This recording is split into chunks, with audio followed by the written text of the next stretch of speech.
So, the Carenado Phenom 100 by Embraer. I am super stoked about this plane. I've been looking forward to it for quite a while, ever since they first announced it. I love bizjets and VLJs, so I pretty much bought it within minutes of getting the email that it was released and seeing the tweet that it was out. Nightmare Frame, hello. Good evening, sir. He's got his list ready. Excellent. Yes, this is my first encounter with the infamous Carenado G1000, which has provoked the ire of many a flight simmer. So I'm interested to see for myself the features or lack thereof and get a feel for it. But before we do that, let's have a look at the outside here, shall we? This is my first look. I installed this plane. I have done literally nothing except open the sim. I have never flown it. I have never started it. I haven't done any of that stuff. So I'm interested to see how this goes. I did notice that it comes with 6 different paints, which is always a nice touch. I always appreciate that. This is the one I use because it's the one in their videos. And it's got the usual little Carenado menu for all the animations and whatnot. You can open the nose. So yeah, we're parked out here on the ground. We are connected to Pilot Edge. We are at John Wayne down here on the east side of the field. And I'm planning to do, I filed a VFR flight plan for John Wayne to John Wayne.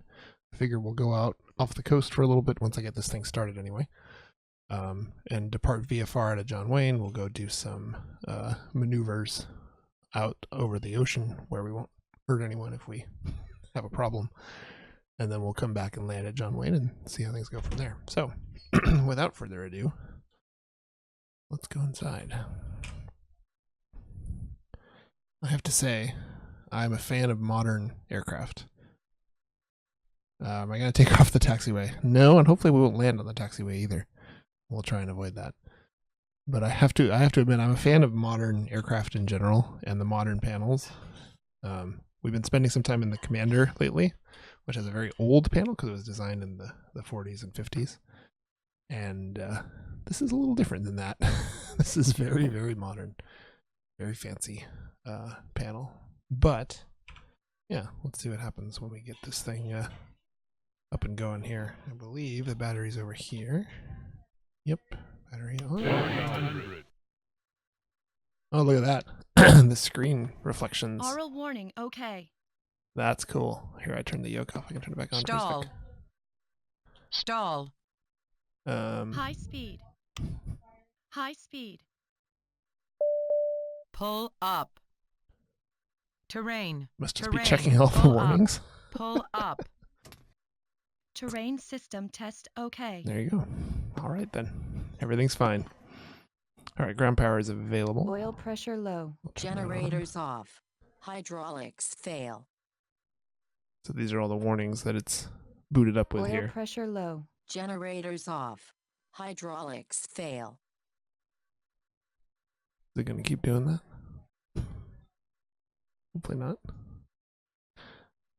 This does come with a checklist, and we will use it if we need to, but I'm sort of tempted to just see what happens as far as trying to start it up low. without that. Generators off. Hydraulics fail. Maybe. Jacob, this is out right now. It is out as we speak. I have no secret connections when it comes to Carenado, so I bought it just like anybody else. All right, let's turn our lights up. Oil pressure low. Generators off. Hydraulics fail. I can turn the hydraulic pumps on because we have ground power. Or can I? There. Auto. Yeah, hydraulics is happy now. Gens can come on, I guess. Generators off. You can get it from Carenado.com, and I would assume it's probably also on xplane.org, although I'm not sure about that. All right, let's grab the John Wayne Ground Freak, which is for the east side of the field, which is where we are. Low. Generators on off. 20.8.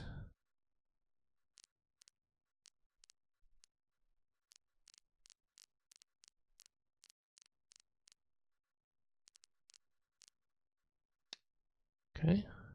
And altimeter. Serious Oil Gamer, pressure hello. low. Good to see you, sir. Generators off. Altimeter right now is 3016. We'll set that. Okay. I don't have a ton of experience with the G1000 in general, so I'm sure I will be asking questions as we go along here. No doubt about it. But we Oil have our ground pressure power low. connected. Generators Lights are off. on.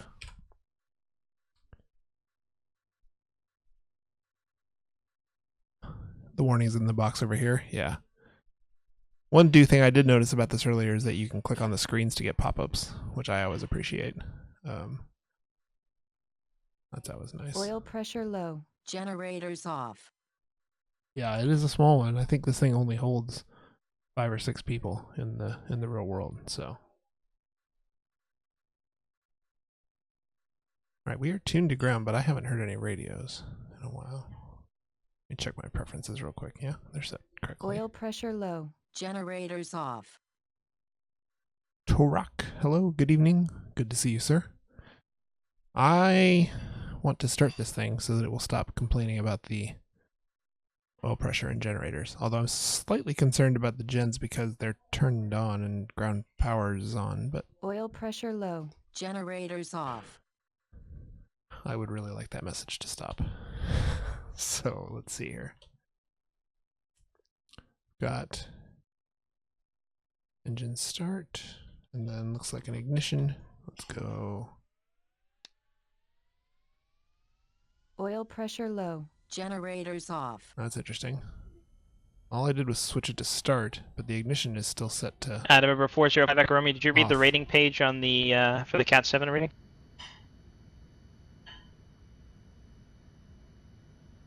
That's very interesting. 405 Echo Romeo, what are the requirements to enter a Maybe Charlie that's correct. airspace? Oil pressure low. I'm gonna turn the Generators ATC off. down a little bit since Chase is on and he's a little loud.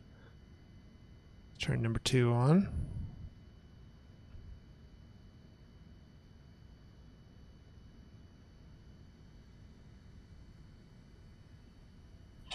I feel like these should have to be onto Generators off. auto or on for the engines to For start. 405 Echo Romeo, that's the instruction for the rating. On the rating page, if you read it in its entirety, it'll actually let you know all the specific details you need for the specific rating. So now I can turn the What I'm GPU asking for is the entry requirements for a Charlie There we go. airspace. Warnings are Number gone. 1 is a working mode C transponder, which you have since I have you under radar service. And the second is two-way radio communications with air Alright. traffic control. So you've satisfied both requirements to enter the Charlie airspace. Somewhat puzzled by the fact that the altimeter's indicating negative 300 here. Is that my set altitude? Rate 11 Juliet it Sierra, is. Okay, contact never mind. SoCal approach on 128.1. Everything is fine.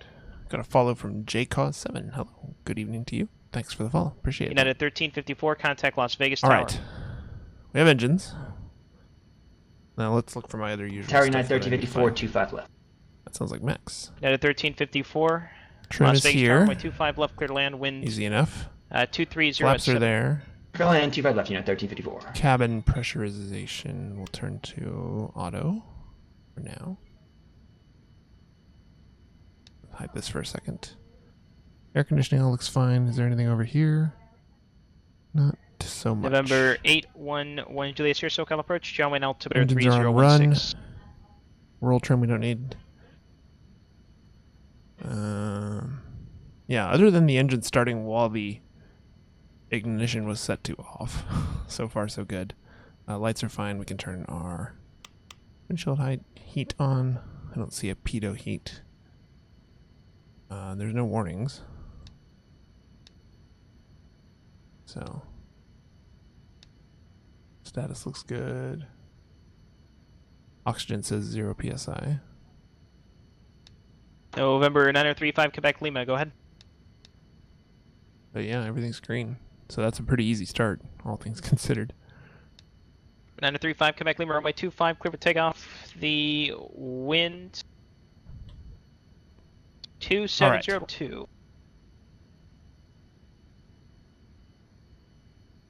Back up here, and we can turn the rest of our lights on. Yeah, if you're on LXPN 11, Beta 16 came out a few days ago. This is X-Plane 10, although I believe this airplane is also X-Plane 11. Phenom 728 Charlie Sierra I for the compatible. Henderson, please. And Cessna Rocks, thanks for the host, sir. Appreciate that. November 728 Flaps Charlie 1. Sierra San Luis ground clearance and request. All right. I think we're ready to take this thing up into the air. Oh, yeah. Beta 17's out now, yeah. I will put... Yeah, we'll just leave this for now. We should be able to depart to the southwest out of John Wayne, and we just have this little bit of the Bravo to worry about here, which is 7,000 to 10,000. So we'll stay under 7,000, and other than that, we'll be in the Charlie here and should be just fine. And then I'm just going to go offshore. Let's go roll the VFR. There we go. We'll just go offshore here. We might fly over to Number Catalina 1350 for Bunker, Las navigation Vegas, cross runway practice 25 right, or, join Bravo to the ramp, remain with whatever me. else. Have a good night. So. All right, clear cross 25 right, Bravo to parking, United 13. Jumping ground Embraer 1537 Sierra is on the east ramp. We'd like to taxi for a VFR departure to the southwest with the numbers. November 1537 Sierra, contact John Wayne clearance to the request, please. Okay, John Wayne clearance, thanks. Number 9035 Quebec Lima radar 0. contact, say altitude.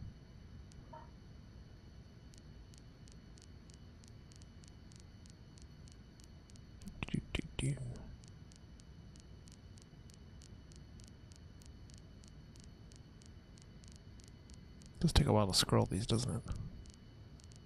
At 1354, just confirm Alpha 5 Bravo to park. Affirmative. Thanks, take it easy. See you. All right, let's go ahead and pull up to the edge of the ramp here, too. Delta 605, ready for taxi.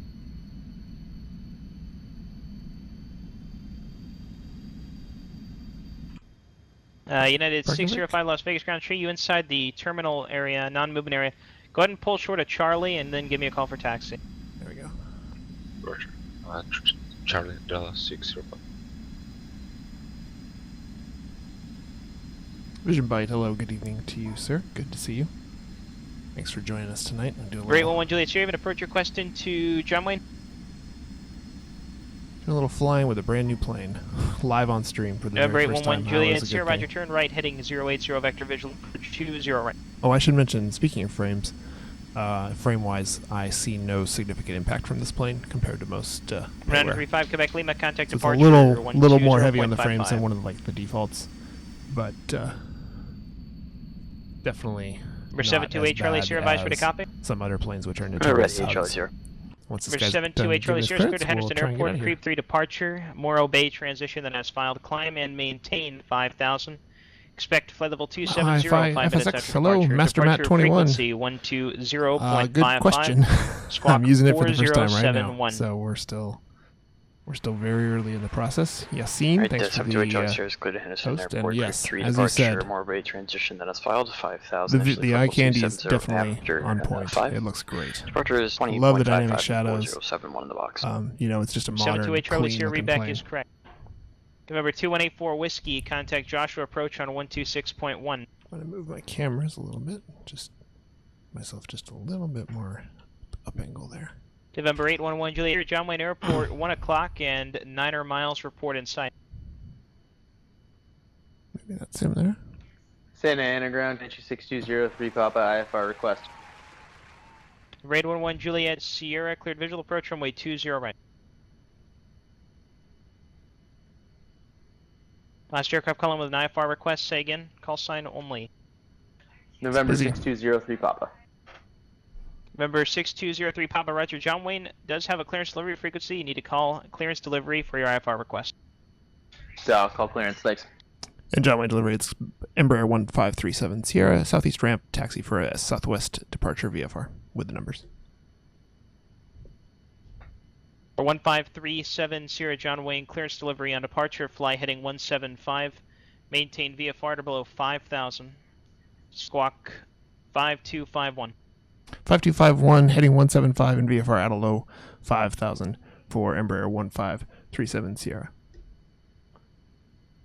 Now here's the bad news. I didn't have my tablet out, so I did not For write that 1537 down. readback is correct. But I think I remember it. 935 Quebec Lima. It's not ready for correction, Santa a more Barbara departure complicated radar clearance, which is my bad. contact. Resume own navigation via far altitude at your own discretion. Heading was 175. John The Wayne clearance. That's Command altitude was 6203 Bravo. VFR at or below 5,000, and the squawk was 5251.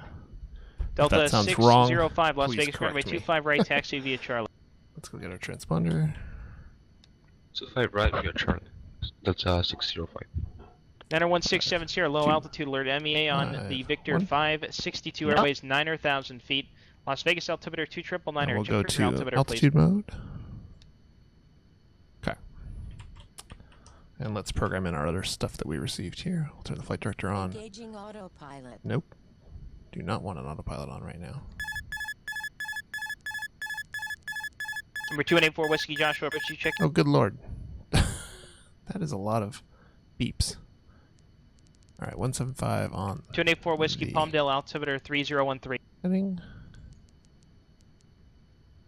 Altitude was Rate 11 Juliet Sierra connect John Wayne Tower 5,000. 126.8. John Wayne Tower, Comanche 6203 Papa. The contact John Wayne Tower was for 811 Juliet Sierra. I had 2 aircraft respond to that. So if you are not 811 Juliet Sierra, do not Whoa. contact John Wayne Tower. all right. Heading mode is engaged. Vertical speed is engaged. Should be all good there. John Wayne Tower, 811 Juliet Sierra, Let's visual go 20 right. over Rate to 11 Juliet Sierra, John Wayne Tower, Canadian ground. runway 20 right, clear to land, wind program the 260. tower frequency while we're 20 here. right, clear to land, 811 Juliet Sierra. Tom Flinks Tower Skylark 6260 Papa off 31. Yeah, we just need to break in the signature. break in the radios, and we'll get out of here.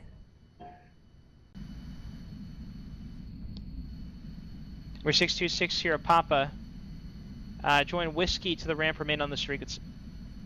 Whiskey's frequency 6260 Papa. So We're right 6203 about here. Papa. I don't have a flight plan for you. Refile, please. Yeah, I'm trying for the I-4 rating, and it's saying that you're supposed to assign the destination airports, so. Okay, November 6203 Papa, roger. Then you need to call with the request for the airport, not an IFR request. That assumes that you have a flight plan filed and you're ready for an IFR clearance. All business. Your airport's going to be as Gillespie, usual. Kilo Steer, Echo Echo.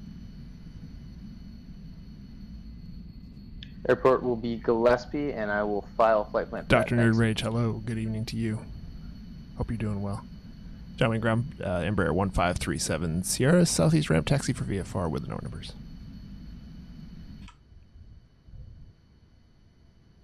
Number 1537 Sierra, John Wayne, ground away 20 right, taxi via Alpha Lima, hold short 20 left.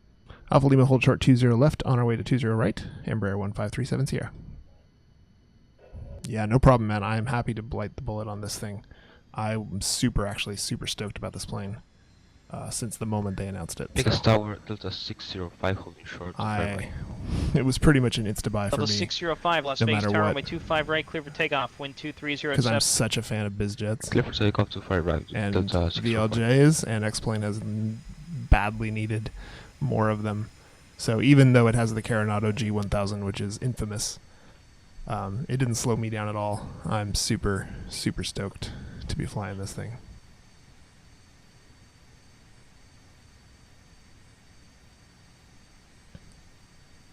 And I understand the complaints. I understand it doesn't have approach mode, and some of the displays are a little funky and all that good stuff.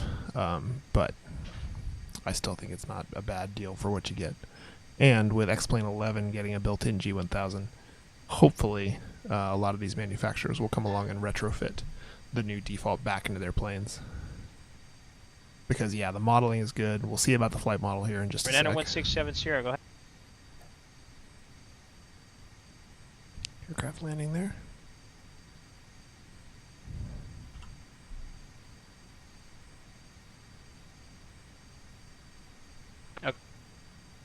Okay, November 9167 Sierra, you need to make your request with Las Vegas approach. What is the status on your altitude? Are you able to maintain an altitude?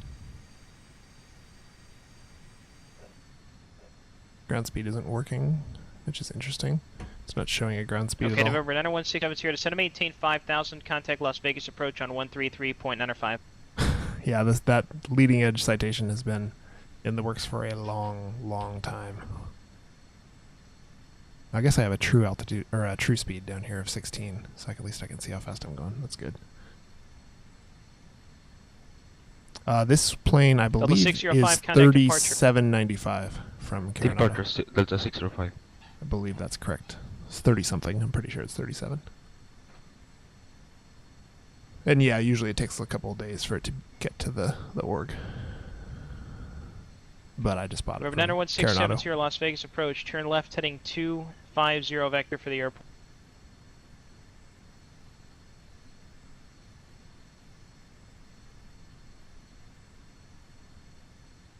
Then November 617 Sierra, make that 260 heading. Yeah, and I do have the left yoke hidden right now just because it makes it a little bit easier to see. Just so you know.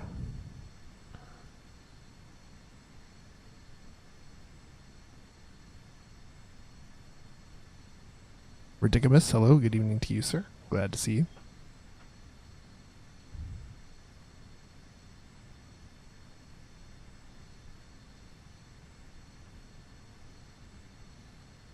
Alright, we're going down to Lima, which is at the end here. Nope. We went into the ramp. Or, my bad, I was too busy looking at chat. Alright, we'll spin around.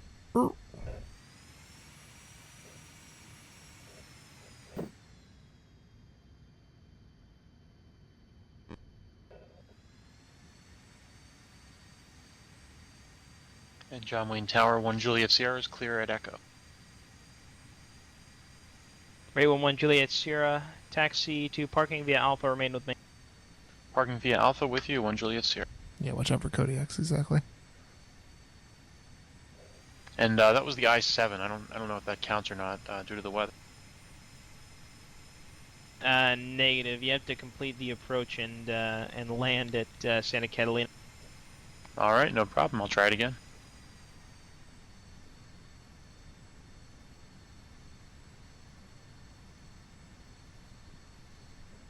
San Luis Ground, good evening. Phenom 728 Charlie Sierra is at the ACI FBO with the weather radar taxi. Then November 811 Juliet Sierra. I'll just go ahead and put that in as a pass for you on the I-7. That's what you ended up doing was much more than the rating even requires, and you pretty much flew it down to the airport, so I'll just count it as a pass. All right, I appreciate it. 1 Juliet Sierra. Have a good night. All right, See ya. now we're short of 20 left, like we're supposed to be. Alright. Number 728 Charlie Sierra, runway 29er taxi via Alpha. Cirrus Max, thanks for the 1900 mega Alpha, host, Charlie man. Sierra. That's awesome. Appreciate that. Alright. So we're short here. Everything should be ready to go. I don't really have a checklist that I'm following right now. We're just kind of experimenting with the plane and flying it around. If we run into severe issues, I'll just drop off pilot edge and sort it out offline. And jumping ground, Embraer 1537 Sierra short of 20 left. Or 1537 Sierra, roger. Once you're short of the runway, you can contact tower. Alright, we'll do. Number 1 ATC, you got it. Jumping tower, it's Embraer 1537 Sierra with the weather. We're short of 20 left, ready to go for VFR. 1537 Sierra, are you departing 20 left? No, we're planning for 20 right. Roger. John Wayne Tower, see for 20 right, 126.8. Okay, 26.8. All right. Oh, it is right. I was reading 02 right as the runway.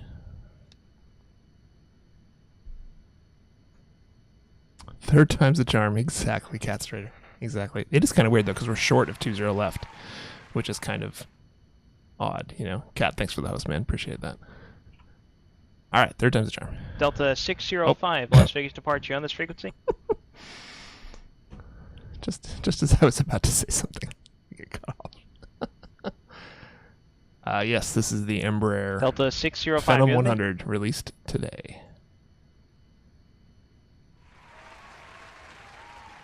All right. Here come all the GSA streams. Love it. John Wayne Tower, third rhymes of the charm for Embraer 1537 Sierra. We're short of 20 left, ready for departure for 20 right, VFR. For 15370 Sierra, cross 20 left, runway 20 right, line up and wait. Cross 20 left, and we'll be lining up and wait 20 right for 15370. It does take a little bit of gas to get this thing going. A little more than you might be used to from other planes. I suspect the engines on it are just a little gimpy compared to other aircraft. So, hello, Tim. Tim here. Good to see you, Tim. We Tims are all very happy together. All of us Tims. Hey man, it must be late there. What is it, like 4 in the morning where you are?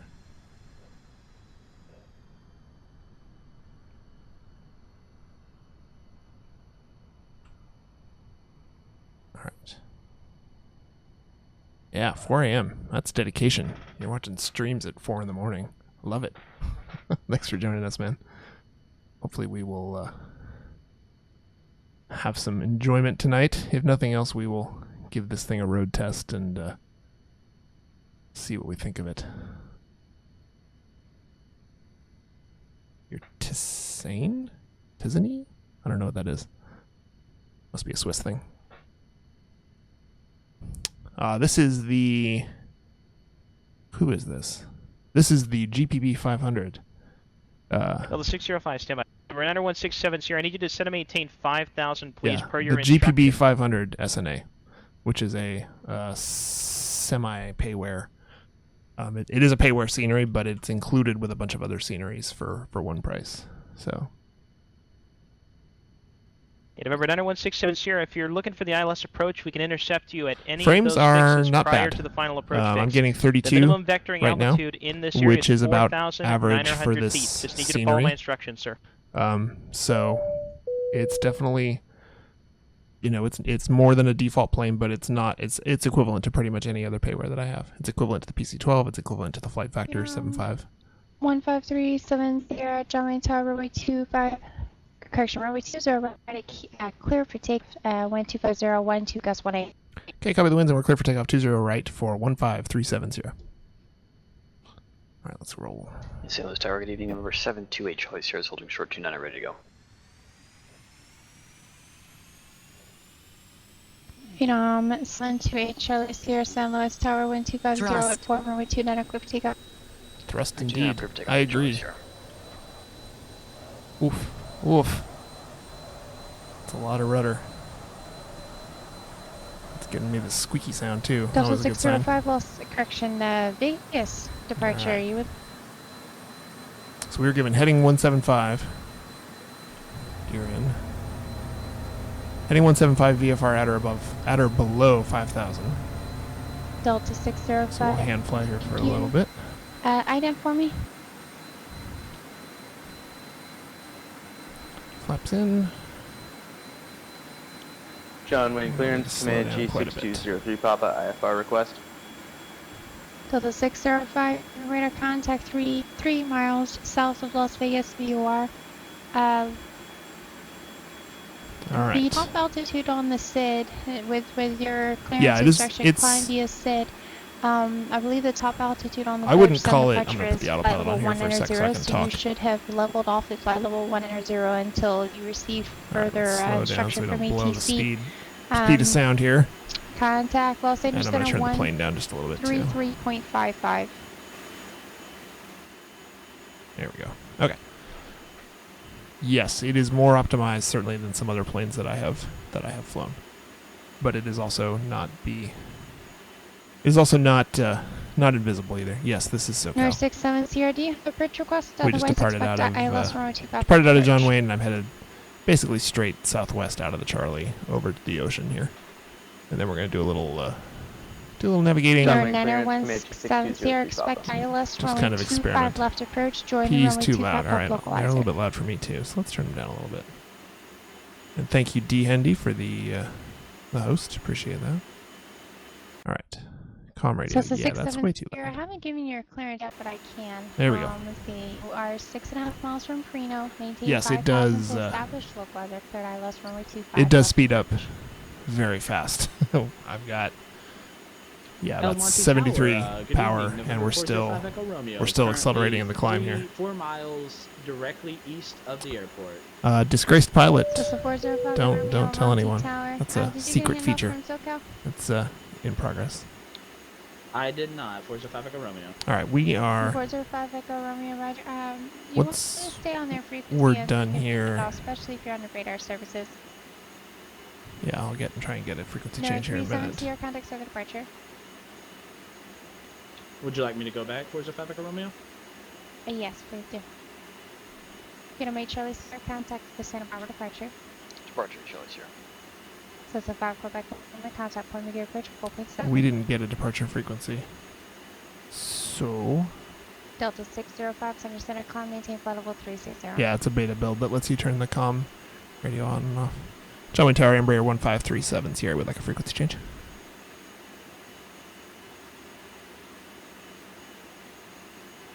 Buyer weight, good question. 405 Echo Romeo, cycle approach. Roger. I did hear your request for a frequency change, and unfortunately I was a little busy there, but even if you need to get a frequency change, if you go into the Delta under radar services, the transition's already coordinated per se, because you're already in contact with a approach frequency with the ATC. So that's not really an issue, but you never want to just change with these. Even if you ask for it, you don't get a response. You never just want to change frequency like that. Squawk view for contact El Monte Tower 121.2. Or 1537 Sierra. I did give you a frequency change. SoCal departure 128.1. Okay, we didn't have a departure frequency on the clearance, so I believe we just didn't copy the frequency, but I'll go to SoCal 128.1. Thanks. John Wayne clearance, Comanche 6203 Papa, IFR request. Alright, someone was calling John Wayne clearance with IFR request. Goodbye, please. November. Comanche 6. Okay. 40 Echo Romeo, Monte Tower, make sure that only 19 over 3 mile final. So we're going to level off at 5,000 here.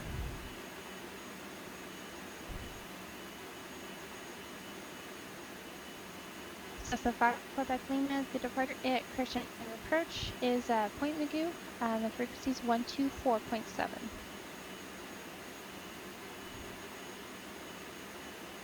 SoCal departure Embraer 1537 Sierras, level at 5,000 VFR.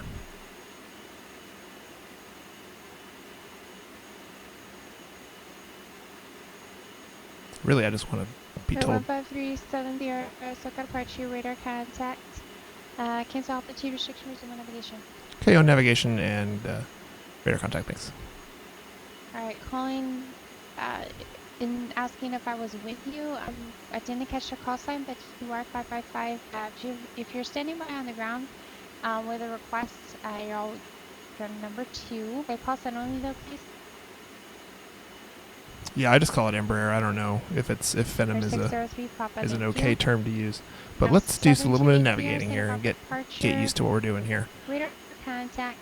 Let's go out to Catalina and see how that goes. So Catalina VOR is on 1114. Looks like we need to get our display here switched over to, yeah, it's on GPS, so we need to get it back to 405 Echo Romeo.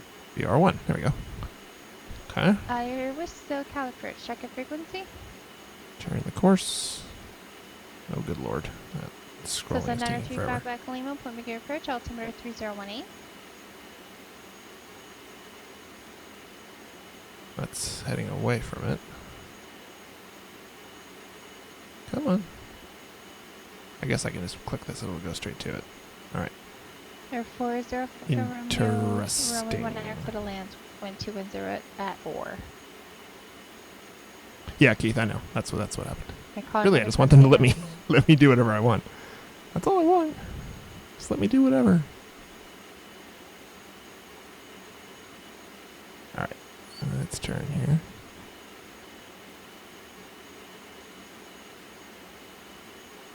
So 670, that is the non-radar portion of the I do like that you of can the, click on the course knob to approach, center it. That's as long as you're above the that's always a MBA, good thing. I and do not have you're, DME, but I think it's below because the I need to glide push this. you can be vectored onto approach Where? at a lower altitude than what's actually I for feel like I that should have segment. DME displayed right now. But there it is. Okay. DME, just got to turn it on. So it's the 670 I can after turn wind shield, on. contact tower 119.9. Says no wind data. It's weird. Alright, well, Contact guess we'll Shand turn it off. protection. So it's the 670 after Shand, contact Las Vegas Tower 119.9. Okay. And look, there's Catalina out the window, just like it should be. Or 6203 Papa. That's okay, Nightmare. With your request? You were trying. I appreciate the attempt to try. And my little plan to fly out to Catalina may run into a problem here if the clouds are low, which it looks like they are, so we need to go somewhere else. Let's go somewhere else.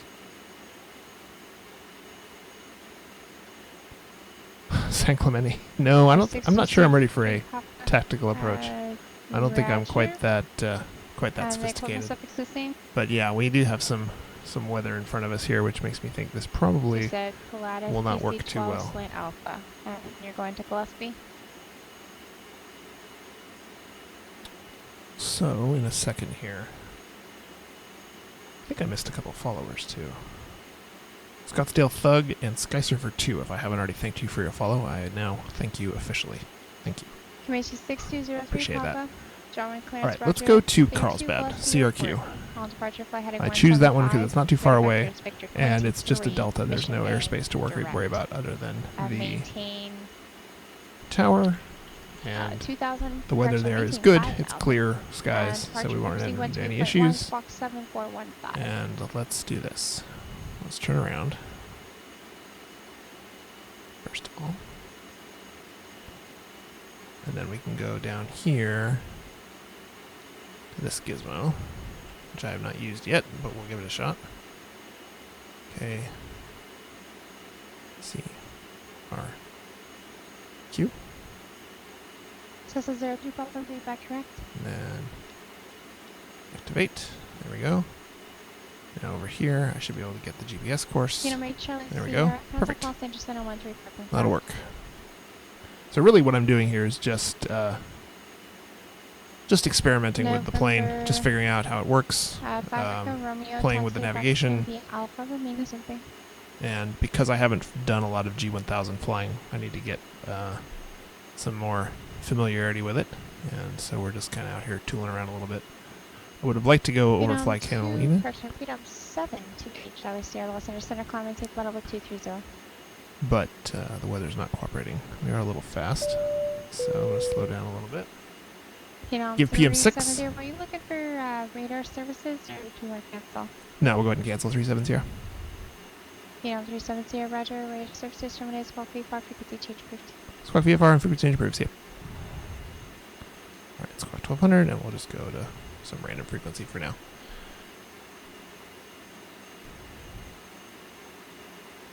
Yeah, I'm actually I'm pretty pleased with this thing so far. I understand the limitations that it has with not being able to do approaches, GPS approaches. That's kind of a big deal. I also don't seem to be able to just hit enter to confirm this like I would have thought. There we go. Okay. And yes, we're definitely flying unpiloted. Why not? Why should I just have to do the work and not get to enjoy it? Silent Dark 7666, that is a great question. Would the 750 be allowed to do SIDS and stars? We were talking about that in Discord today. I don't remember exactly where we settled on it. So hop on my Discord and you can read the discussion we had about the 750 and the crossfill and all that stuff. All right.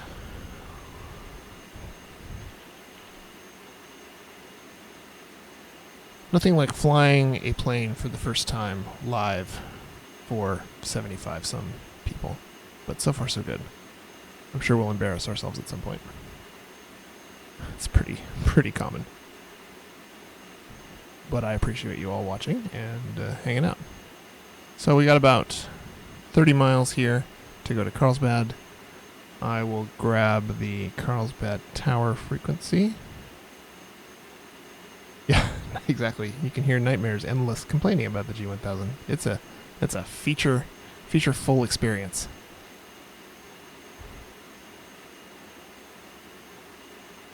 I don't worry about embarrassing myself. I just have slight worries about doing something stupid on the network and giving the controllers more work on what is already a fairly busy evening for them. But other than having to request takeoff 3 times because we were talking to the wrong person and doing the wrong thing 3 times, we've been okay in that regard. I still think it's bizarre that you talk to the 20 right tower to take off when you're holding short of 20 left, but we roll with it. Yes, outside view, definitely. We did that at the beginning of the stream, but a lot of people have come in since then. It is a very nice exterior model. When we get on the ground, I'll throw open the doors and you can see some of the animations and stuff like that as well. But yeah, it's pretty nice. You know, the cockpit is well modeled. The cabin, now that the windows are open, I can set up a cabin view, so let's go do that.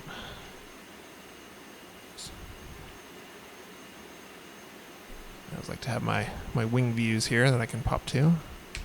So we'll do that one. Then we'll go over here. Do that one. There we go.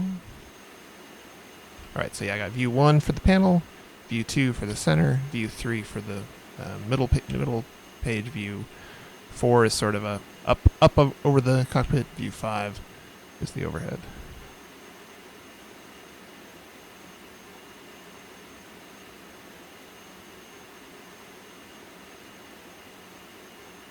So Keith says you wouldn't call the 20 left tower for a 20 right takeoff. I told ground I was holding short of 20 left. He told me to contact tower. So I contacted tower. That tower told me to talk to the other tower. And so on our third try we were able to actually get the right place. Of course all 3 of those frequencies were the same person, but that's part of the fun of Pilot Edge. Is you have to use the real procedures. Yeah, I actually did not call the 20 left tower on purpose. I misread the chart, and I read 02 right, and just dyslexic it. But so that was not on purpose. But after I did it, it did kind of occur to me that it's sort of strange that you call the other runway's tower when you're not holding short of their runway. Yeah, I had the right idea. Other than I had the right idea on the second try. The first try was a miss. Yeah, so this map is not awesome. It's not as awesome as I feel like it could be, for sure. It's pretty basic, but it is nice to have all the status overlays and all that good stuff. So, all right, I believe that. I don't know how to turn I don't know which one is on. Is shaded on or not shaded on?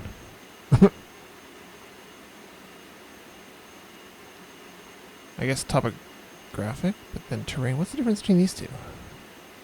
I guess shaded is on. Alright, we'll just leave it.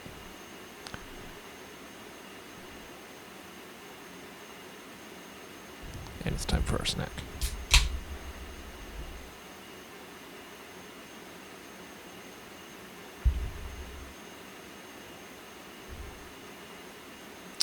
Let's go ahead and slow way down.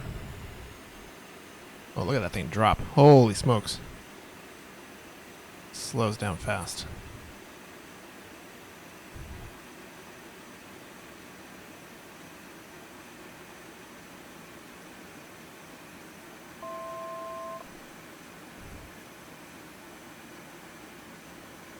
Just descended 1,000 down to 3,000.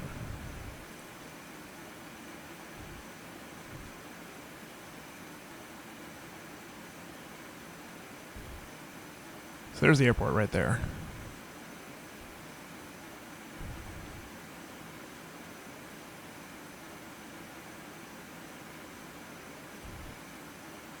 Alright, we'll go ahead and get on their frequency, which is 118.6.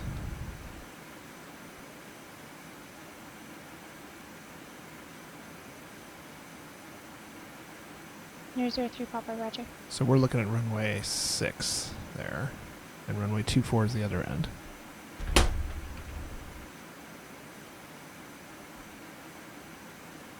Palomar Tower, good evening. It's Embraer 1537 Sierra. We're about 9 miles to the west, landing full stop.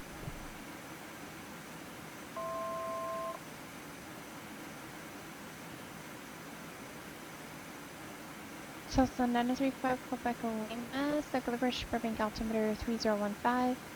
Yeah, airspace not being on there is definitely not ideal. I will agree with you there, Nightmare, for sure. Cessna 84 Quebec, correction, Cessna 84 Whiskey. Did you have bridge quest into Victorville?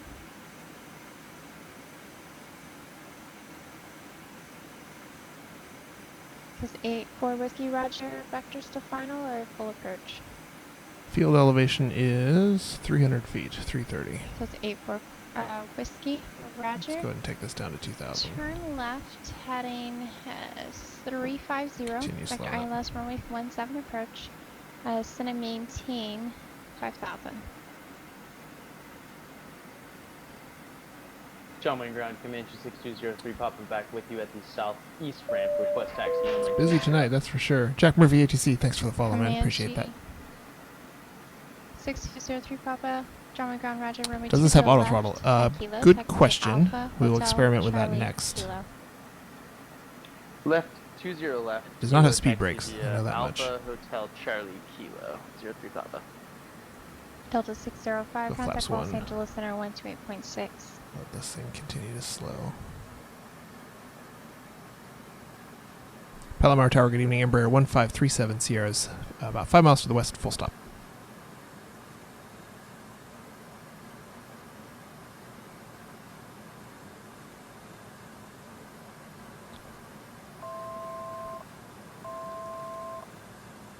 I feel like this could be going better with regards to getting any sort of instructions from the tower here. Alright, calling inbound to Las Vegas, the call sign and distance. It's Embraer 1537 Sierra, about 4 miles to the west of Palomar. Embraer 15370, Palomar Tower, inner left, correction, inner right, downwind, runway 24, report midfield. Okay, right downwind for 24, report midfield for 1537 Sierra. Delta 605, Los Angeles Center, Limber altimeter 3019. This is not going to be my the lucky one arrival. my nicest pattern ever. I will warn you about that right now. Cross, Trixie at maintain 2000. Flaps 2.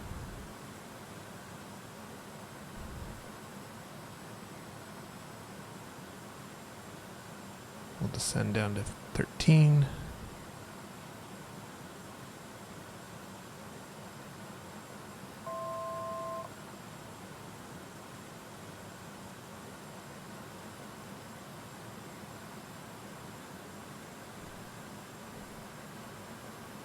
So it's a 5 Quebec Lima. I like that. I like that Scottsdale thug. Nice little message from our sponsors there. That was good. All right, flaps are 2, which is half. Delta 605, did you copy? We're still nice and zippy here at about 125 in the pattern. I'm going to throw the wheels out. 605, roger. I didn't hear a read back. So Oddly enough, made us speed up. just making sure. That was a good sign. Phenom 67 Sierra. Disregard. And Palomar 1537 Sierra is midfield for Palomar. Embraer 370, runway 24, little land, wind 2703. Clear land, copy the winds for 1537 Sierra. All right. UPM 6, see ya. Thanks for stopping in. All right.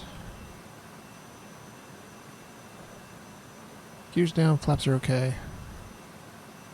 We're going to just extend this downwind. A little more here still. Before we spin it around.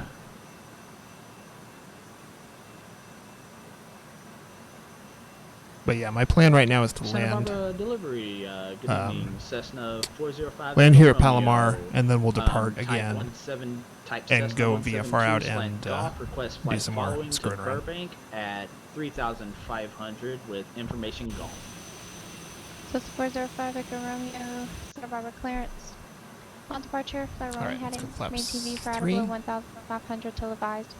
Departure frequency 120.55, squawk Slow. 6707. Yes, 44846. This is X-Plane version 10.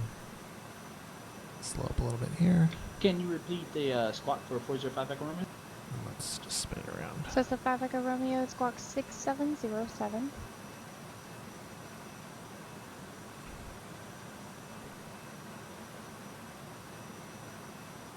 That's upon departure, fly runway heading at or below.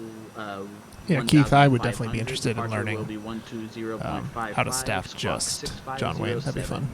405 Echo Romeo. Alright, let's go AP off. So it's the 5 Echo Romeo, the squawk 6707, 6707.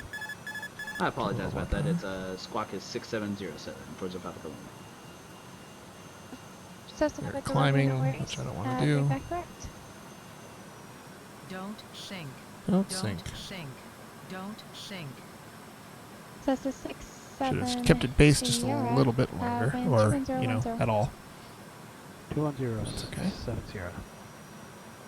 So it's the 5. I'm going to land a Lima, little Burbank fast, I Airport. think. Slightly guess left this to should be 12 more o'clock, like 10 miles reporting safe. 110, 100.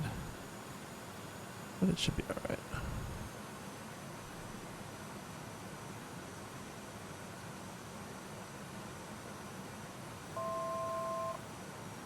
So it's a 5 Quebec Lima, thank you. Contact Burbank Tower 118.7. 500.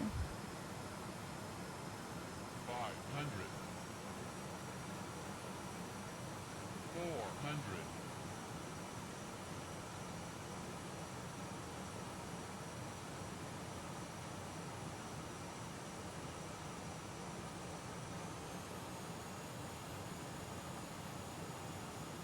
300. 200.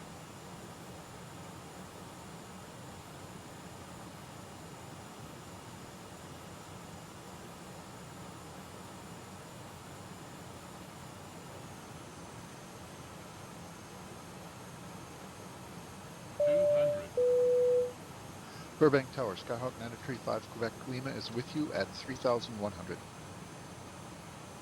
Cessna 935 Quebec Lima, Burbank Tower. Inner right base, runway 15, report established final. 40. Floaty, floaty, floaty. Right base for 15, and we'll let you know when we're established on the final. Thank you. So it's the 84 Whiskey, turn right heading 050. Definitely fast, which is what I expected. Let's get on the brakes here. They're really slowing down. There we go. Okay. We'll pull off at Alpha 5 here and set up to do our next thing. Good night, Tim. Thanks for hanging out, man. Appreciate that. Alright, let's go flaps Santa in. Barbara ground, Cessna 405 Echo Romeo, currently at GA ramp November. Keith, ready see you to later. taxi. Thanks for stopping in. It was good to see the boss. So it's the 405 Echo Romeo. Santa Barbara ground, runway 25, taxi Charlie I Juliet. don't know why I have multiple taxiways here. That was Runway reassuring. 25, taxi Multiple, Charlie to Juliet. leader 405 lines Echo Romeo. there. Embraer 370, taxi to Buckabee Alpha, remain this frequency today. Okay, parking Alpha will remain this frequency today. Alright. San Diego clearance 432 Whiskey Let's go Foxtrot find, on the ramp, ready to let's pick go up find our a parking spot, and then we can make our hatch our next plan here.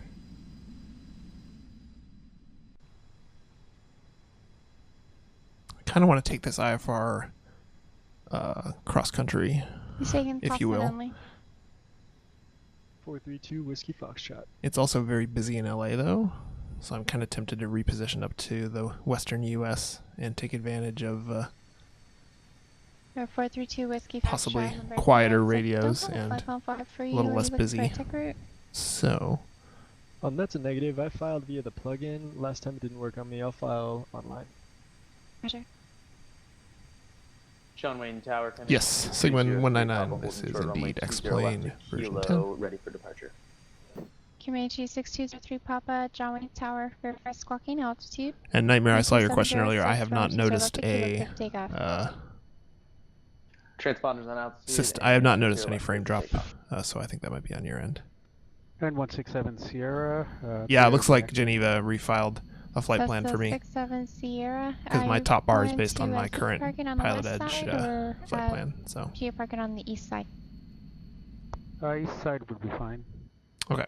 Cessna 670 Roger, taxi. 44846. This was just released today, and it's from Carenado.com. Charlie 4, Charlie. So let's see here. And you can take Charlie 1 or Romeo to the parking. Okay, continue Alpha, right on Alpha 4, then Charlie 4. Let's do this. Then to Charlie 1. Let's 670. disconnect for just a moment. Disconnected. Let's reposition. Let's go out of Eugene. No. What's the bonus field right now? Is it Spokane? It is Spokane. Let's do Spokane to Portland then. Let's get coverage on both ends. I do not have any Spokane scenery, so we'll just be stuck with whatever the default is, but it looks like it has at least something. So, all right.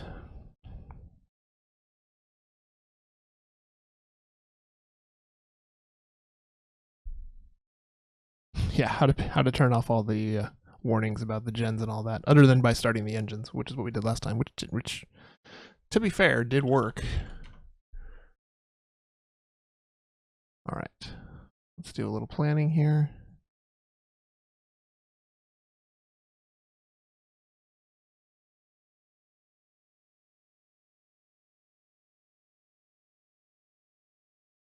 Looks like we can go out of Spokane. I'm just going to file this and we will see how it goes. We're going to go to Moses Lake on Victor 2.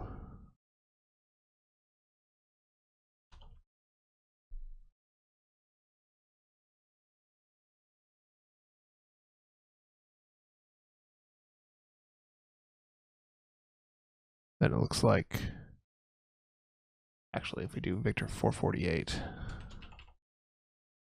we can go to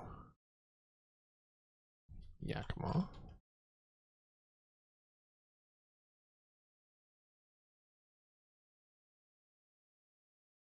One thing I don't like about SkyVector is this weird difference here between the charts. And then yeah, I'll probably stay below 18,000 for this. Looks like we can keep going on Victor 448 to Battleground. That's a pretty simple route, all things considered.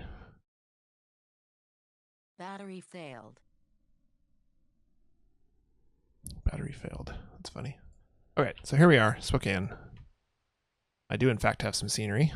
Thank you to whoever put that in the stock library. This is actually pretty decent for being in the stock library. It's actually pretty detailed. I don't think I have anything custom. Let's go look real quick. Yeah, no, I don't have anything custom, so this is just whatever comes with X-Plane. Not bad. Not bad at all. Oh yeah, we had another follower too. Blake W55, appreciate the follow. Ruthless Terror, thank you, appreciate the follow. Blake followed while I was landing, so I didn't talk to him. All right, let's reconnect to PE. Connected to Pilot Edge.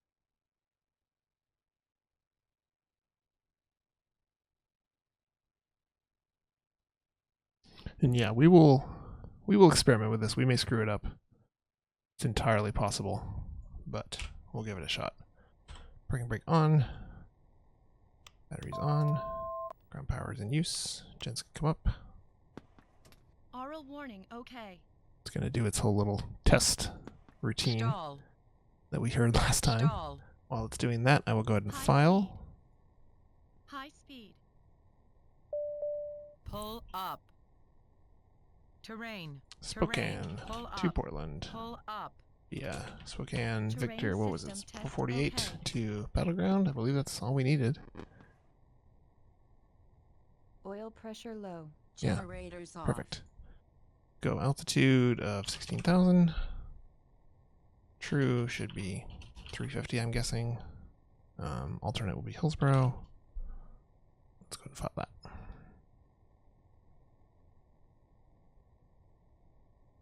All right.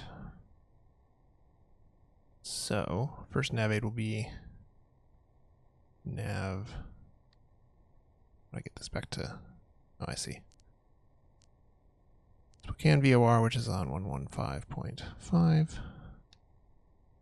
Just switch this back to VOR1.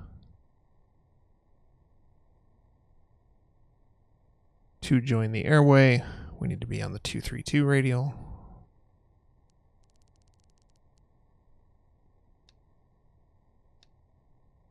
That's going to be really easy to click without meaning to, isn't it?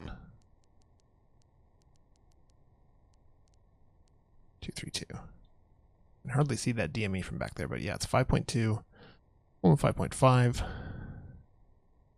The next nav aid will be Moses Lake, which is on 115.0. Did not mean to do that. Do I turn? Oh, I get it to the other one. Push? Yeah, perfect.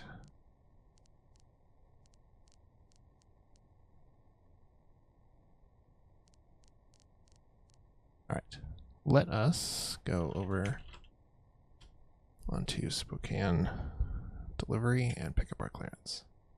See if our route is going to fly. No pun intended. 2755.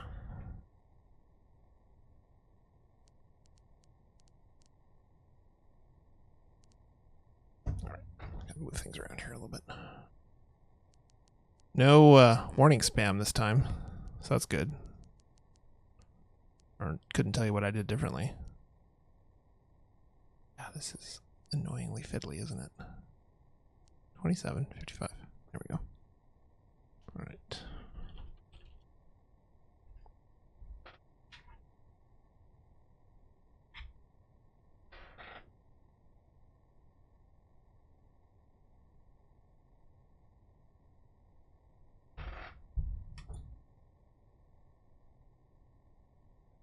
See you later, Scottsdale. Thanks for stopping in. It's definitely getting late. It's 8:40 where I am, which means it's almost midnight on the East Coast. So it will be bedtime. I understand. I get it.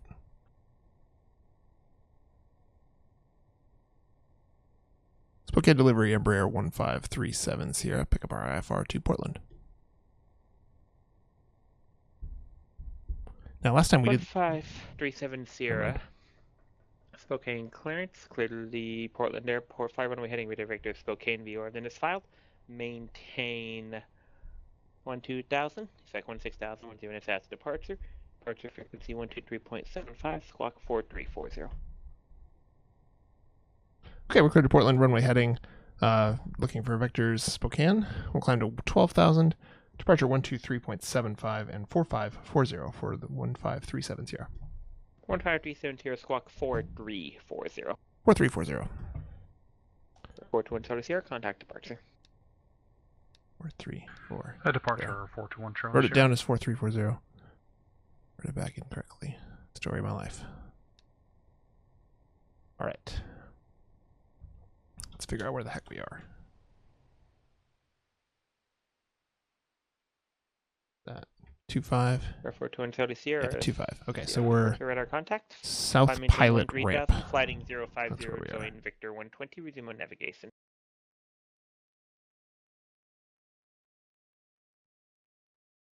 All right, let's go ahead and start up, and we can roll out of here. We got a pretty basic clearance, runway heading. Route wasn't changed. All that looks good. The weather here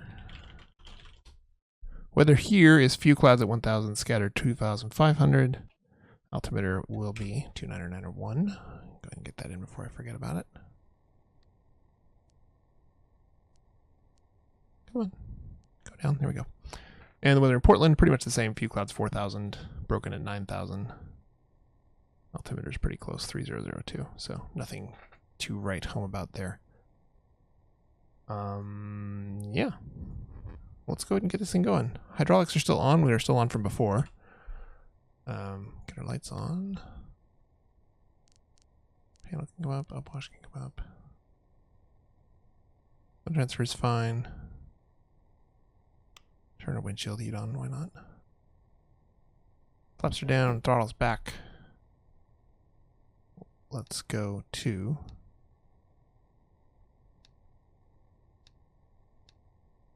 Yeah. I want to look at the... What do I want to look at? No, it feels okay. I think everything's fine. Okay. Oh yeah. No symbol spam. Sorry, buddy. Alright. Start. So far, Master Matt, I like it. I'm not convinced it's for everyone. If you want a plane to do GPS approaches or SIDS and stars without having to fly them by hand, this is not going to be your plane. Not until the avionics get upgraded. But the model is great. The flight model certainly was fun to fly. And if you're content navigating either VFR or flying slant alpha, meaning navigating mostly using VORs and that sort of thing, and maybe the direct 2 on the GPS, then I think it's great. I like it. I think the exterior model is great. The animations are the usual quality, and it's just whether or not the system is being that basic is okay with you. Start number 2. American 524, descend a pass with Midfield 240. And we can go ahead and get our frequencies for ground in while that's starting. Is that gonna start?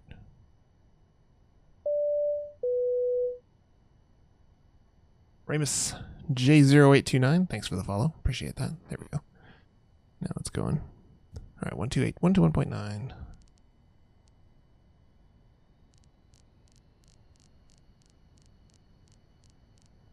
These frequencies just take forever.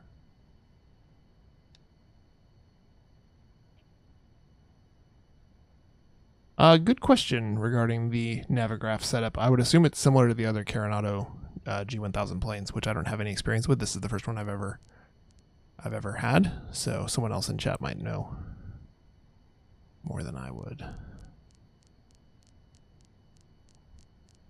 All right, engines are started. We'll go flaps 1 for departure. Easy enough. This plane is really simple.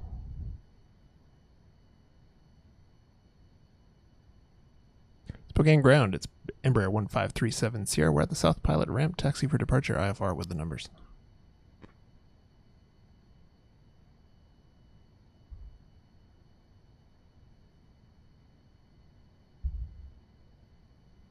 He said 5370 Sierra, runway 21 taxi via Gulf. Golf to 21 for 1537 Sierra. We're actually at the south ramp. Should we go Charlie Hotel to Golf? That's my mistake. Charlie Hotel Gulf. Runway 21 cross or runway 7. Charlie Hotel Golf 221 for 1537 Sierra. Thanks. All right. Charlie is right next to us here. We just have to turn around to get onto it. And then this is, I almost pointed at my monitor, like you can't see that. This is Charlie, that's Hotel, and then Golf's over there. Easy enough.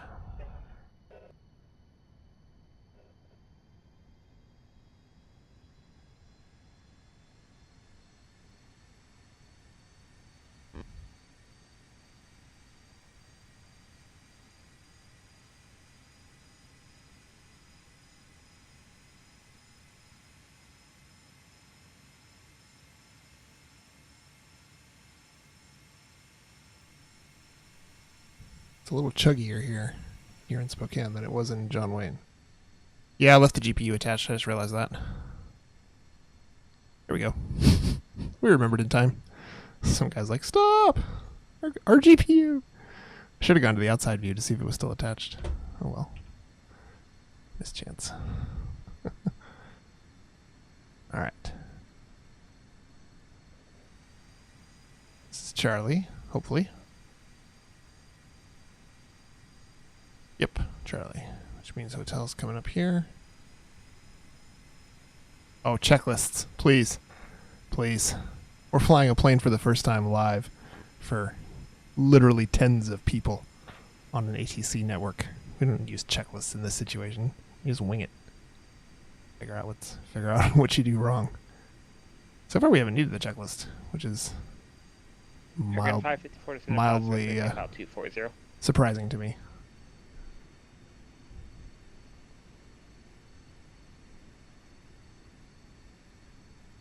Pretty sure I should not be turning this thing at 27 knots, but ain't no one gonna tell me no. American 554. Descend at pass as aggressive, maintain 5. All right, so we are departing runway 21. Checklists come with it in the documentation folder. There's a whole bunch of normal procedures and all that jazz, like there often is with Carenado planes. We are given a climb of 12,000.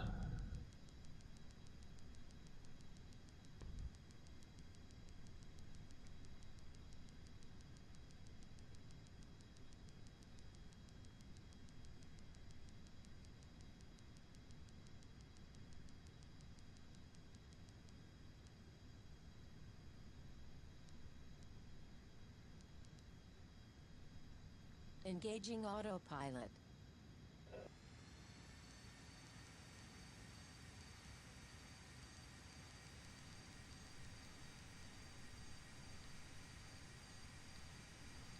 Flight director not working? Engaging autopilot. The fact that I don't have a visual of whether or not the autopilot is engaged is very concerning to me. It's also messing with my trim.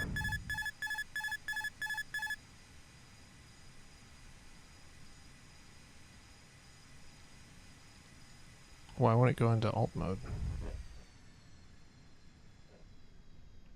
It won't go into heading mode either.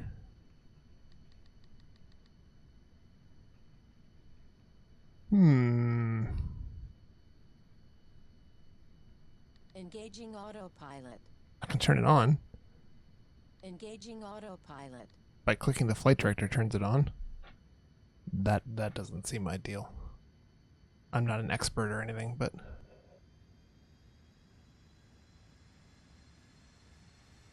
Engaging autopilot. I'll just click the heading mode here and it'll engage the autopilot over and over again. Yeah, it's not switching modes on me. Okay, well, let's do this. Let's pull off golf here into the apron.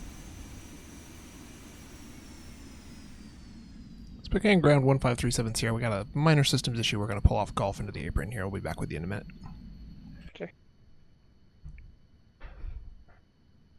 Normally I don't get too worried about autopilot, but we are trying to test it after all. It's like a flight test. It's kind of important that the thing actually, work. So let's do this. Let's reload the plane. And we will switch to a different paint too, because why not?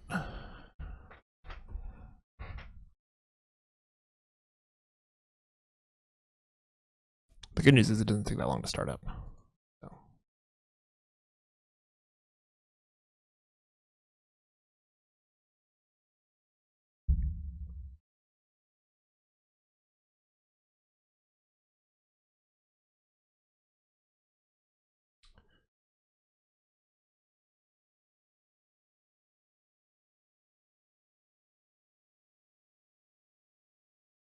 It's going to put me on a runway, he says.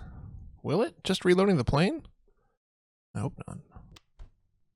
Oh, it put us back where we were. That is no fun. That's no fun at all. And also may have crashed the sim. Got the blue spinny circle. Not a good sign.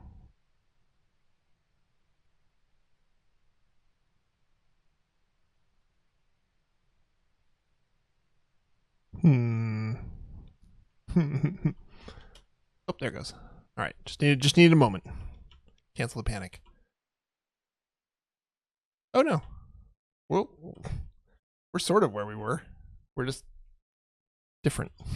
We're in a different spot, but we're actually pretty close to where we pulled off the runway. We weren't all the way back here though. That's kind of weird.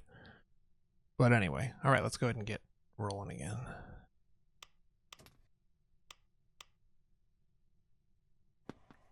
Aural warning, okay. Stall. Lost all our Stall. frequencies and whatnot. High speed. High speed. Pull up. Terrain. Terrain. Pull up. Pull up. All right. So we're setting Terrain system test okay. heading mode. AP off.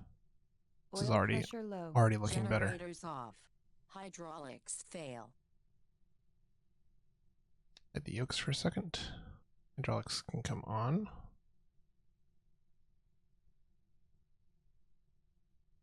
Two 1-0. Okay. Let's go ahead and start up.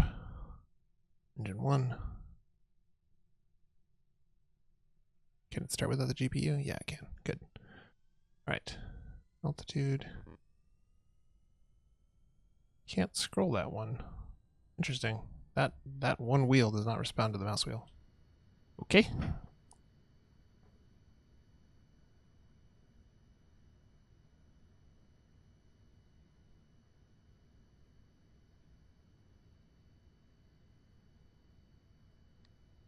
Vertical speed at, we'll let it climb at 2,000, why not? All right, this is looking much better.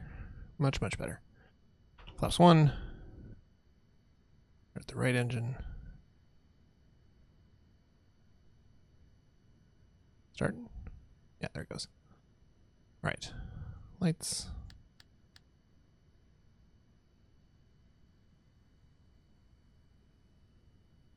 Dogs 3447, I'm having a great night, thank you. This is my first night streaming in several weeks, and I have missed it. I've been a little intimidated about getting back in the stream. Something about not doing this regularly. You sort of get psyched out about getting back into it. I couldn't really tell you why that is, but I'm glad that I got back on the wagon tonight, and I'm having a good time. All right. So we are back, ready to go. Engines are on, running fine. Autopilot is programmed for our departure. Nav is set for Spokane. We do need to get our DME turned back on. There we go.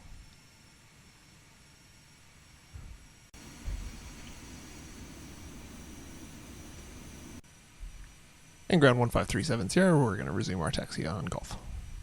Right.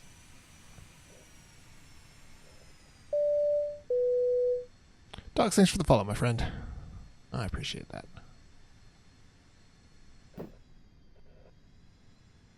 This scenery actually was built into my sim. I didn't download anything for this, so unless it's part of some other package that I have that I'm not remembering came with Spokane scenery, which I don't think is the case. This is built into X-Plane. Airport 1 Tower Sierra, contact Seattle Center 126.6. We're 752 X-Ray, contact All right, Center, tower is on 132.25. 118.3. 752 X-Ray 128, or question now 132.25. These click zones are a little fiddly. I jammed the parking brake on while we're still rolling. Oh well. Alright. 118.3. And our departure was 123.75. Oops. Yeah. I didn't move my mouse at all. Seattle Center, Roger. You love my shirt? My shirt is gray. It has literally nothing on it. But I appreciate the compliment, I guess. Spokane Tower, Embraer 1537 here, short of 21, ready to depart IFR. We're 752 X-ray, Salt Lake City Center, Boise, altimeter at 3003. That's not me. I want it to be me, but it's not me.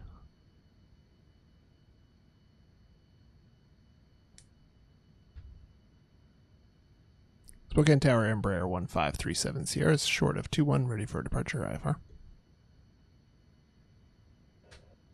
1537 Sierra, Spokane Tower, runway 2 and clear for takeoff. 2 and clear for takeoff, 1537 Sierra.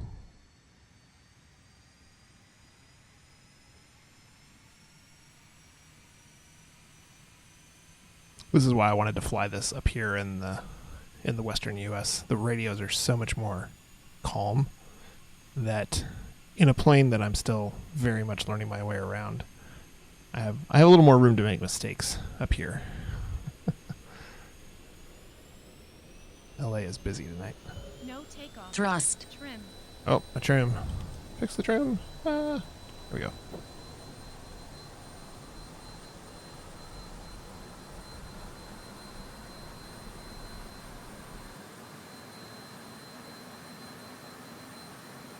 Play this thing climbs. Look at that. Oh my goodness. Climbs like a friggin' 757.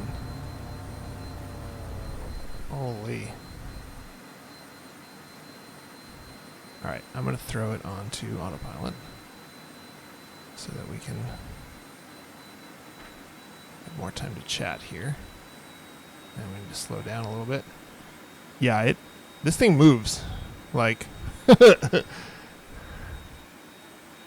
having to throttle back even at climbing at 2,000. Let's take it up to 3,000. Why not?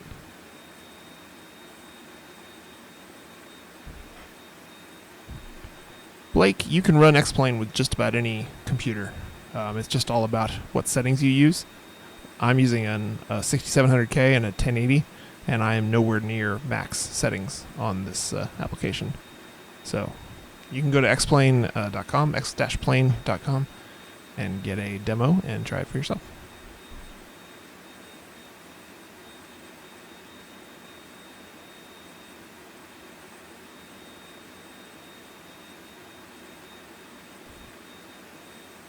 Yeah, we're climbing at 3,000 feet per minute without breaking a sweat here. This is pretty awesome.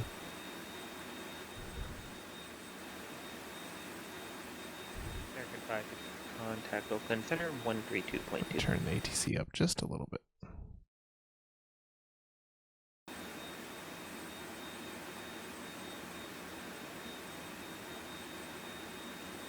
Tower 1537 Sierra is airborne through 7,200. For 1537, you're not picked up the transponder, verify transponder on contact departure. Okay, we're departure and we'll get that transponder on. Forgot to do that when we restarted the sim. Let's begin departure, Embraer 1537 Sierras through 8,000 for 12,000. American 5 4, my mistake there. Descend via Bodega to arrival. 1537 Sierra, Spokane departure, radar contact. Fly heading to 230, join Victor 448, resume navigation. 230, join Victor 448, resume O navigation, 1537 Sierra. Number 1537 Sierra, yeah, disregard the heading. Heading 270 to join. 270 to join for 1537 Sierra. Alright, let's go heading and nav slave.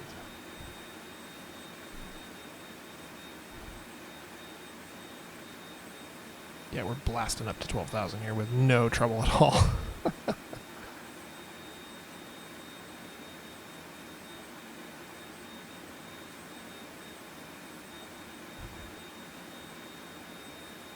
One thing I'm not seeing is a ground speed.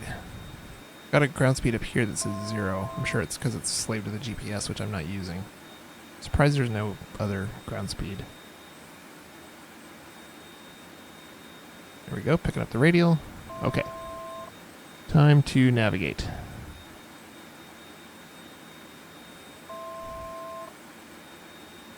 We are basically directly to Moses Lake, which is 115.0. Now that we're on course, I'm going to sync the heading bug and switch it back to heading mode and switch my nav to 115.0 so we're tracking. Oh, that's funny. It's updating the wrong one. There we go. 115.0. We've now got Moses Lake inbound on our indicator here, and we will fly that. Radial. Yeah, Nightmare, I figured it should always have a ground speed. I'm just wondering if it's available somewhere else. Departure 1537 here. We're level at 12,000. Love to get up to 18 or 16 if we can. 1537 Sierra, contact Seattle Center 132.6, still have higher. Is that 132.6 for 1537? Yeah.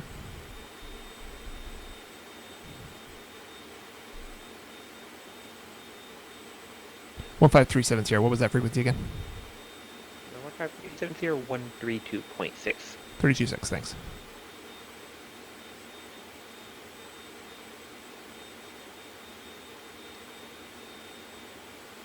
Nope, that's not it.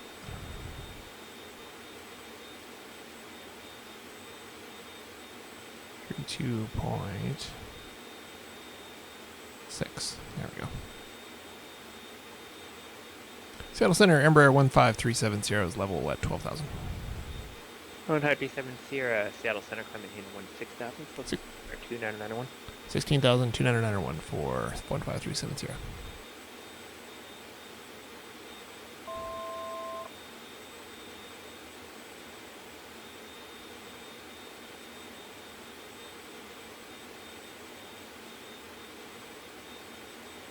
Yeah, this thing is fast. Thrust. Doesn't like that I'm over thrusting it in cruise though, so we'll back it off a little bit.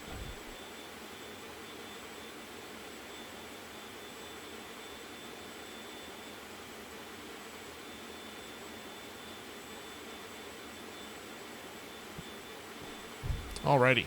57 miles to Moses Lake, 115.0. Our next turn after that will be to Yakima, which is on 116.0. All the frequencies around here are all very similar to each other. That's not confusing at all. Put that in our standby. I'll go ahead and put it on nav2 right now, since we're not using it. There we go.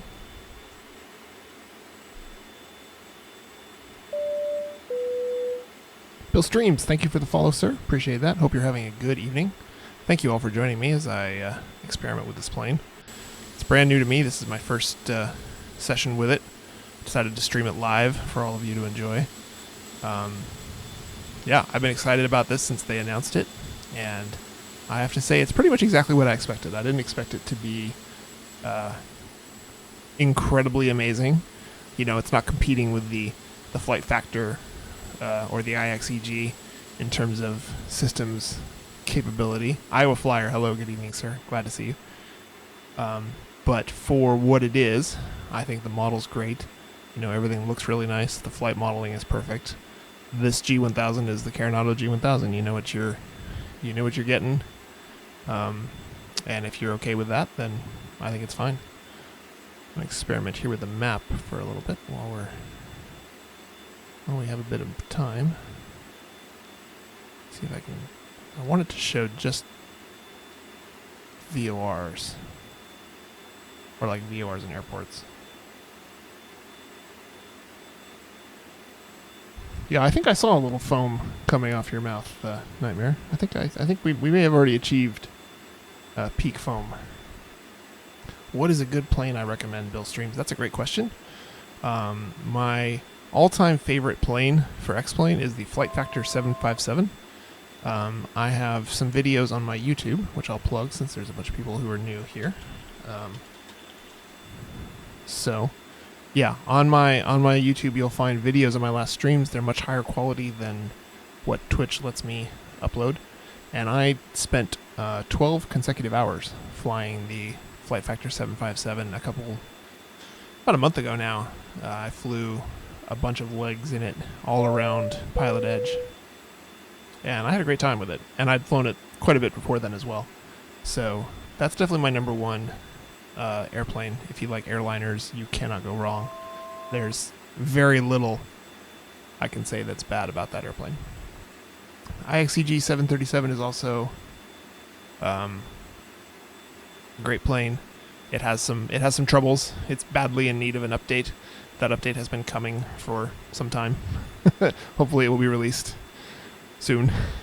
And then you get into the GA planes. Carenado makes a lot of great GA planes. Their PC-12 is pretty good. Also on my YouTube, I have a bunch of videos in their Commander. I also have a video review of their Commander 500. So if you like smaller stuff that's not airliners, that's definitely what I would go for. Yeah, I agree. The 757 is kind of an odd-looking plane. It sits so high off the ground. It's very easy to recognize it because of that, but I like it. Nettie says he or she is flying the PC-12 right now. Absolute beauty. I agree. I have a couple videos on my YouTube of the PC-12. It's that aircraft, the PC-12, has always been one of my favorites. So I'm pretty much a sucker for any model for it, for any sim. I have not flown any of the Aerobas planes. I don't own any of those. So I'm very excited about the Aerobas Eclipse 550, because the Eclipse is another very light jet, very similar in size and mission to this Embraer, and I'm excited about that one. The Epic does not necessarily appeal to me for some reason. I couldn't tell you why. Nightmare suggests Miami to Lima to Miami, 1 hour on the ground in between, 11 flight hours in one day. It's horrid. Well, see, the problem with that is only 2 legs. Like, part of the fun of doing the all-day challenge is we had, I forget, was it 6 legs, 7 legs? I don't even remember. It was either 6 or 7. I think it was 6. And so you got to see 6 landings, 6 takeoffs. You know, from a streaming perspective, the entertainment, the content. Sitting up here at cruise like this, like we are right now, it's definitely not the most interesting thing in the world. So I enjoyed doing the day in the life challenge because of the fact that it had so much activity and things going on. So I don't know that a 2-leg flight is that appealing to me, to be honest with you. 44846, the Cirrus Vision is included in X-Plane. So if you buy either X-Plane 10 or 11, there's a Cirrus Vision included. I don't think I've seen a Honda Jet.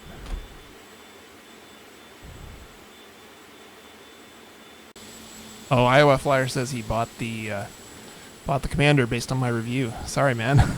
I'm glad you're liking it though. And yeah, Bill, this is the outside of the model. As always with Carenado, you know, their models are always top notch, and this one is no different.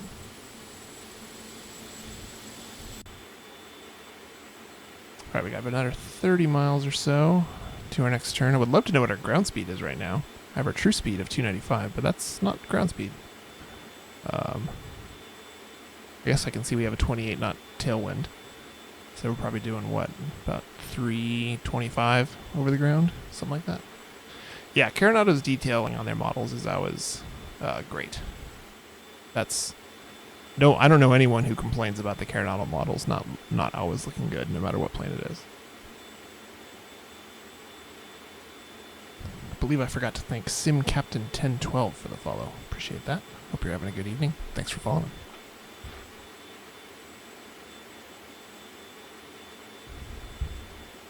All right, under 30 miles to Moses Lake. After that, our next leg will be about 60 nautical miles. I don't know why that just blinked and came back.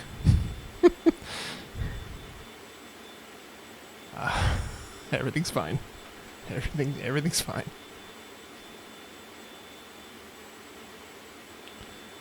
All right, let's sync up our heading bug again. Are there any other good private jets for X-Plane? There's a Bombardier Challenger that is highly regarded that I do not have. Other than that, there isn't much, which is why which is one of the reasons I was so excited for this plane to be released, because we are severely lacking good business jets for X-Plane. And Carenado has a lot of business jets for FSX. They've released, I think, 3 or 4 of them. So now that they're starting to port their FSX models to X-Plane, hopefully we will start to see more and more come out. And I will buy them. I will buy them all, because I love biz jets. So I just love that they're tiny and fast. That's a great combination. And 626 feedback for our cold produces that particular parts of the frequency. All right.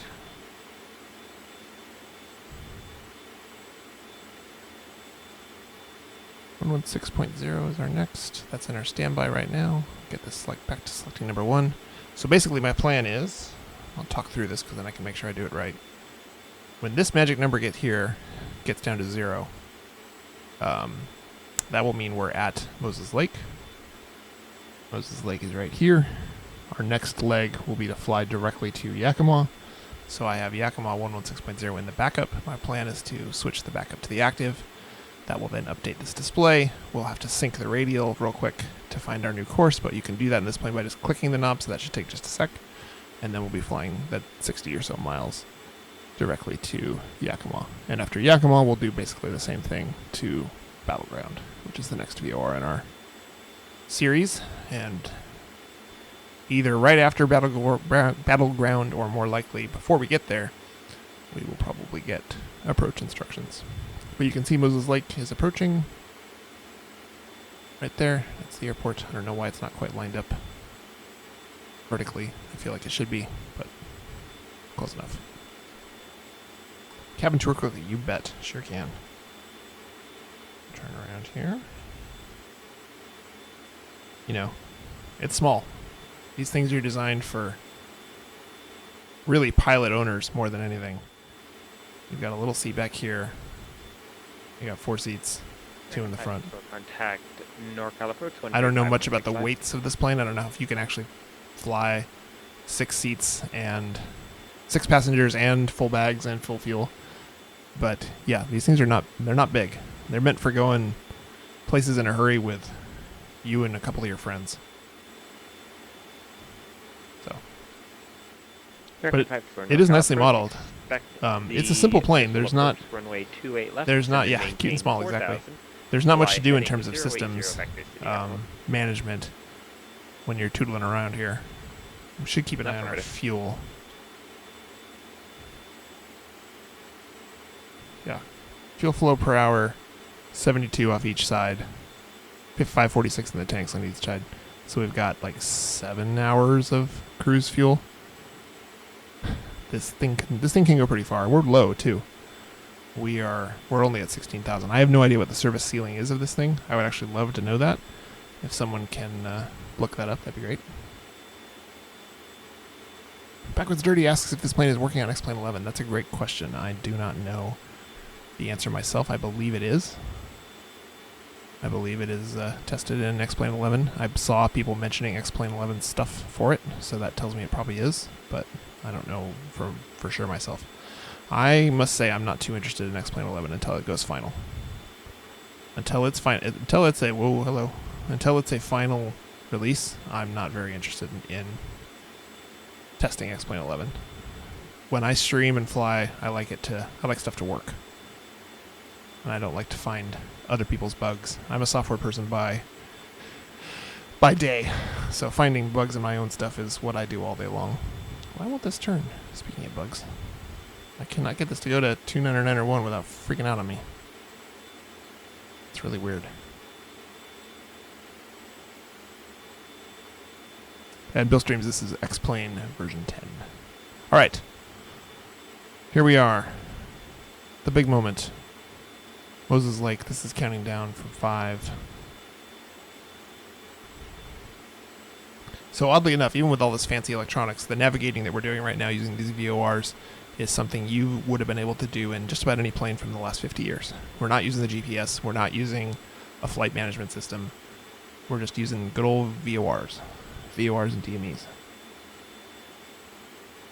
Service ceiling of 41,000. My goodness. For a VLJ? That's crazy. Chase 9331, you could scroll down below the stream. I've got a big list of all my hardware, software, all my doodads.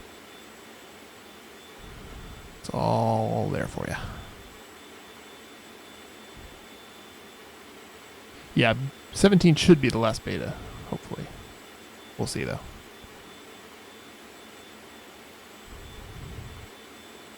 So we should be right about over Moses Lake. Yep. Hello, Moses Lake. Very boring airport with very long runways that Boeing uses to help their airline pilots practice landing out in the middle of eastern Washington. So we will switch to American 554, turn left heading track an inbound course to Yakima. I like so. Alright, so we got 60 miles now to go to Yakima, and I need to step away for just a second and use the lav. So let's do that. And Seattle Center 1537 Sierra, we're going to step away for just 2 minutes.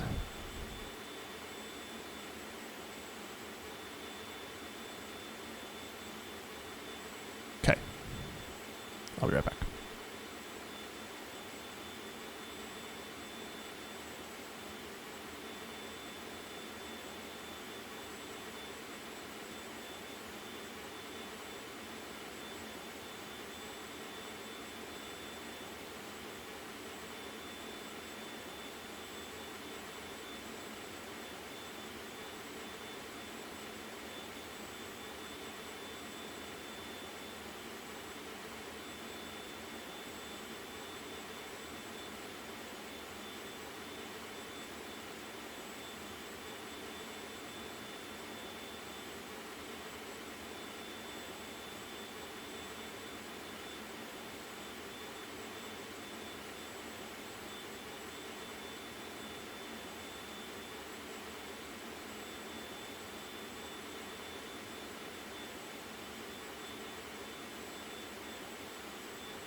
American 5 cleared visual approach runway 28 left, contact San Francisco Tower 120.5.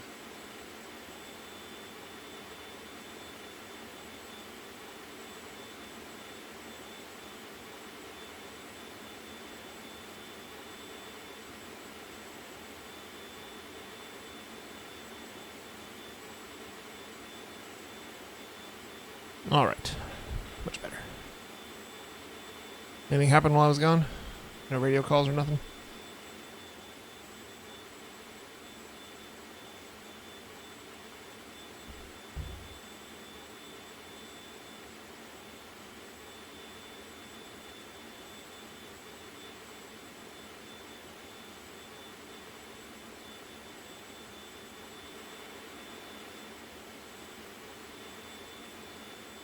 American 554 San Francisco, runway 28 left, clear to land. I'll take that as a no.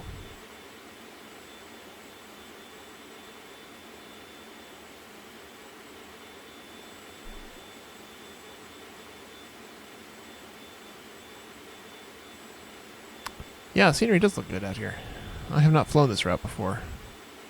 Texture's a little screwy there. We'll see if it pops into detail when we get closer.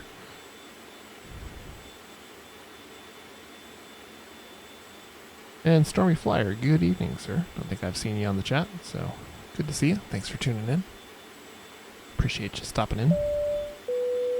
And the follow from Stormy Flyer. Thank you very much. Alright, we'll get Battleground on our backup, which is our next navigational destination after we get to Yakima. We still got a good 40 miles, but that's the thing about this plane. Those 40 miles go quick. And we'll get it in the F2 right now.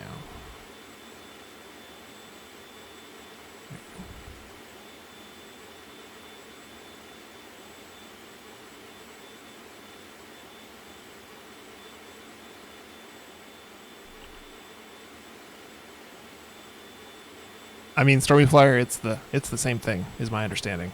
This is my first experience with it, with the G1000, but it's the same that's in their other planes. So, the thing about it is, since they're going to build the G1000 into X-Plane 11, what that means is to make airplanes with G1000s, add-on manufacturers should be able to rely on that. And my hope is that Carenado and the other manufacturers who've made planes will update their planes to use the default instead. And, I mean, seems theoretically possible, right? So in that case, you've got the model and the flight model and all the other doodads, and yeah, the cockpit, which, as was said, is amazing. I love these reflections on the metal here of the cockpit. Those are dynamic. Well, I don't know if they're dynamic, but they come and go when the batteries are on and off. When everything's turned off, that highlighting there is not there. I don't know that it's 100% dynamic, but it might be.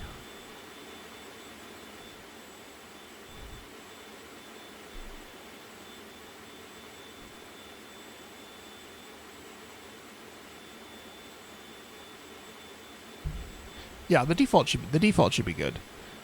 I'm guessing it'll be pretty much the same exact thing that happened with the 430 and 530. Which, for those of you who are relatively new to X-Plane, the 430 and 530 that are in X-Plane 10 and 11 now, were not always there. In years past, we had a very, very basic Garmin GPS that had nowhere near the amount of capability, and it didn't have the resolution, and it was not great. And then Laminar released an upgrade, and everyone was like, great, we can build this into our planes now. And now pretty much every plane that uses a GPS uses the built-in 430 or the 530 or both or some combination. And my guess is that it'll be the same story with the 1000. 421 Charlie Sierra, contact Spokane approach 123.75.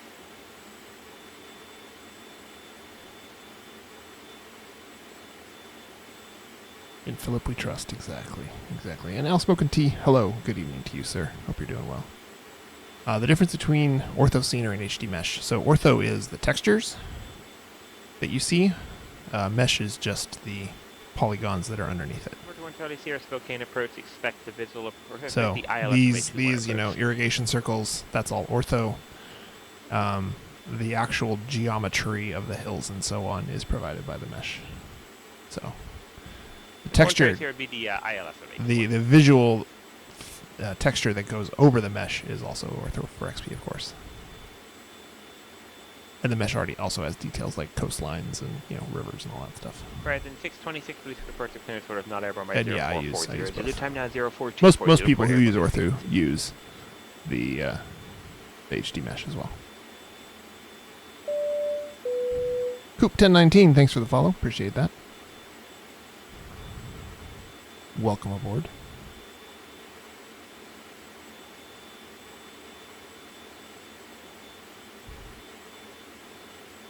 I don't know about a G3000. That is a good question. What planes have a G3000 in them? For 20 here, fly heading 040 instead of maintain 5,000 back to 5. The source I use is USA 2 for everything. And Turbinator. Always good to see you. Yes, zoom level 17 for everything. You got it.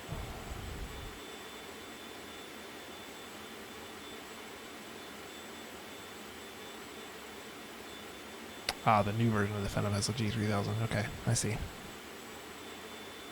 Alright, 24 miles to Yakima. Backwoods Dirty. I think I've seen that name around streams before. Thank you for the follow. Appreciate that. Glad to have you on board.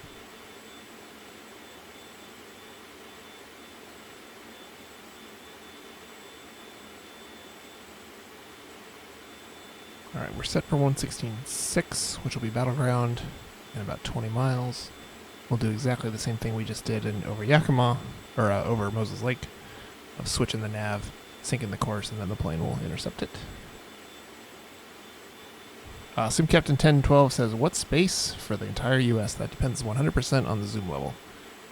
Zoom level 17 is about 8 gigabytes per tile. A tile is 1 minute of latitude and longitude, so you can do the math. We can see, I've got most of the western US here. We can see how big it is. No, I don't have all of the western US pilot edge area. I'm missing about 30 or 40. I'm probably missing about 40 tiles. I'm probably about 320 gigs short. Call it 500 round up.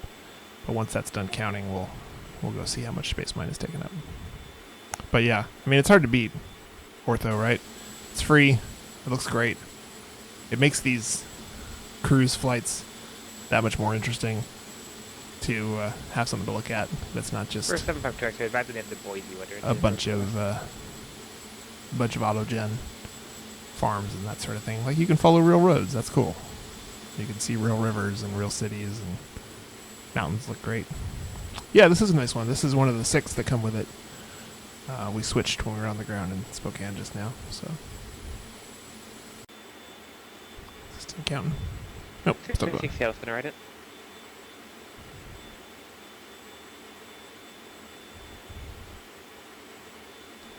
Alright, 15 miles to our next nav switch. You can see Yakima's up ahead of us. For out of direct, good day. Let's check in on the weather in Portland. Weather is broken at 3,500, overcast at 10. No biggie.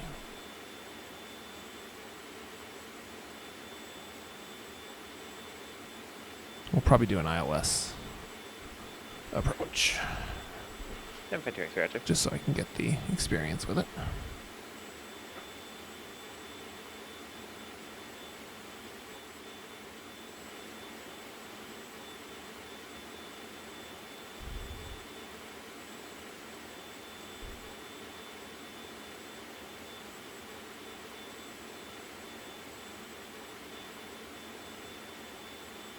Yeah, exactly. West part of the U.S. only. Yeah, so I got 2.3 terabytes And 636 radar Carenado of UDNVOR ZL-17 for most of, but not all of the Western U.S. So round it up and say if you just want the Western U.S., it's 3 terabytes. So if you want all the U.S., I would plan for between 8 and 10. I have 12 available so that I can continue building tiles. But that's ZL-17. You want ZL-16, divide that by 4.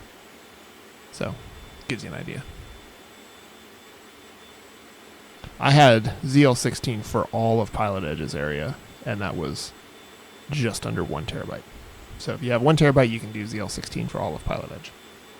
If you want to do ZL-17 for all of Pilot Edge, multiply that by 4, you need 4 terabytes. I think that makes sense. There are ortho sources for just about everywhere. I don't know particularly about Australian sources. I haven't looked into it because they are somewhat country specific. But I'm sure there are Australian sources out there. There's got to be. Someone's taken aerial photography. It is somewhat difficult to find good aerial photography of. Like I was trying to build Hawaii via ortho, and I found it difficult to find a source for ortho that didn't have all the mountains covered in clouds. So it looked like they all had snow. And of course Hawaii's mountains don't see a lot of snow. So not the most realistic looking thing. So it just kind of depends on the area and what kind of photography is available. Alright, we are coming up on our turn here. So I should shut up and fly the plane for a sec.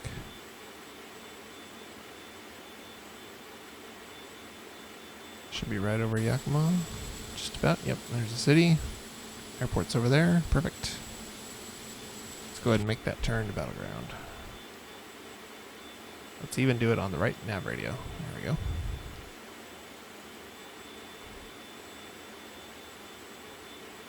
So it needs to kind of bounce back and forth to catch itself for just a sec. And then we'll correct. Yeah, so between 16 and 17, there's definitely a difference. You know, at the altitude we're at right now, you're not going to see much of a difference. But at lower altitudes, you will definitely see a difference between 16 and 17. In my Discord, I believe I definitely took some photos, some screenshots of 16 versus 17 so that people could see the difference.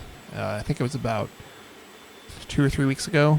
So hop into Discord and scroll back and you should find those screenshots.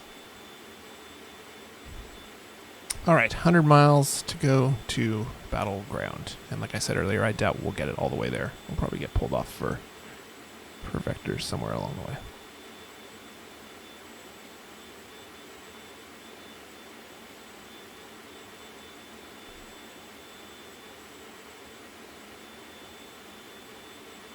Can I make a scenery tutorial on my YouTube channel? I've thought about doing a Ortho for XP tutorial. My reservations with doing that are not that I don't think one needs to exist, but there's already other people trying to make tutorials, so I don't really want to put a lot of work into a video that someone else is also trying to make. I I do have another aircraft review coming. It will be for the Carenado Bonanza, the F-33 Bonanza. I have the script written for it. I have all the words written down. I just need to finish producing and editing it. So I'd love to do that in the next 2 weeks. I don't know if that'll happen, but that'd be nice. And then for an ortho tutorial, yes, I mean, it's a good idea, and I don't blame you at all for suggesting it, and it does need to happen. It'd be nice if someone made one. My problem is that there's a lot of them out there already. Most of them are slightly wrong. So I feel like the people who made the ones out there that are slightly wrong are more likely to update theirs than I am to do one from scratch. But I don't know. I haven't really decided yet. That's just kind of what I'm thinking.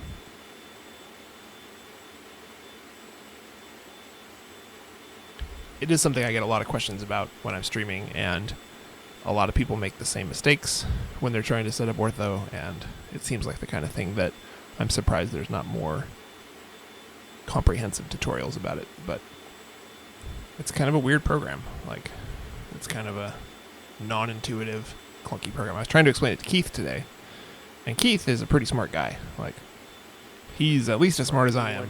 Charlie Sierra. Probably smarter. 7 miles from Sigil, turn right And heading 180. he was asking me questions about it, and I was like, yeah, that's a great question.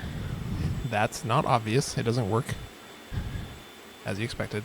Torb, the most common mistake is I installed ortho for XP tiles, and now I have no autogen. And the cause of that is either you forgot to generate the overlays in the first place, or you did not put the overlays in your Explain Custom Scenery.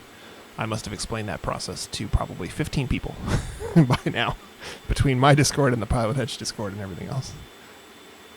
I have walked people through that part of the process many, many times.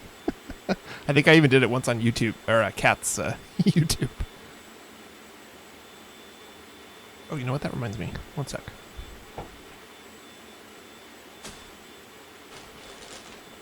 I got something today.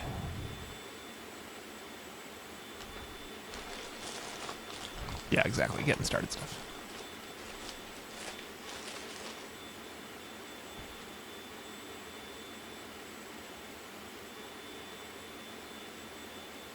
Awesome. This is awesome. I should have opened this while Cat was here. What was I thinking? The official Cat's Trader t-shirt arrived today from Teespring. Should have thought to open this while Cat was in chat. He would have appreciated seeing it. Oh well.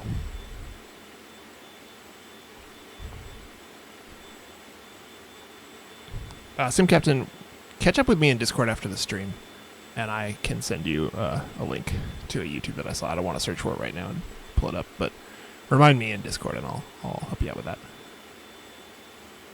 And Nightmare asked my thoughts on the Dr. Killer, aka the F-33 Bonanza. Summed up, I really like it. I think it's an absolutely great GA plane. The gauges are really, really well done. The panel just looks really sharp.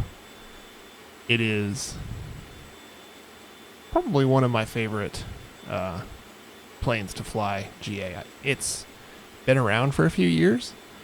A lot of people seem to be critical of the model. I've heard people complaining that it needs an update. I don't happen to agree with that. I don't think it does need an update. I think it actually looks really good.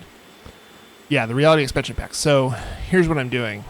The review that I'm doing, the review videos that I'm doing are actually a 2-part series. And part 1 is what I've finished writing but have not finished doing the video capture and the editing for.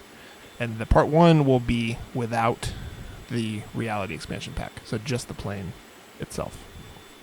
And yeah, Torb has a ton of flights in the F-33. He's streamed many, many hours in it.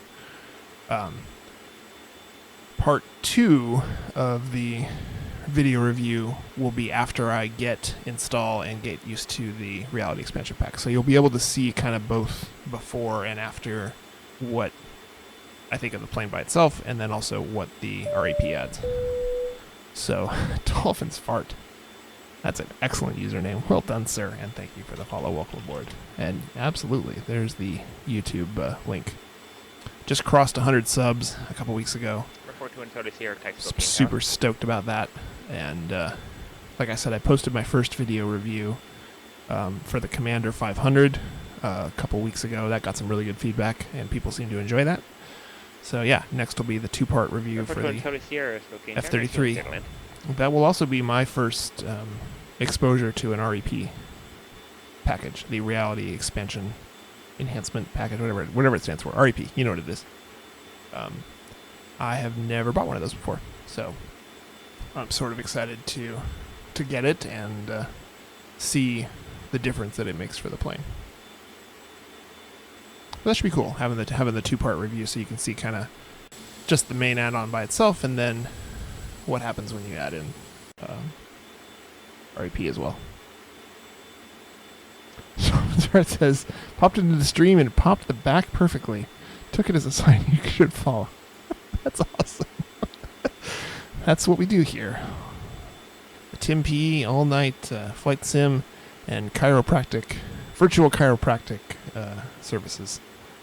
You can expect my bill. I hope you have insurance. That'll be $140.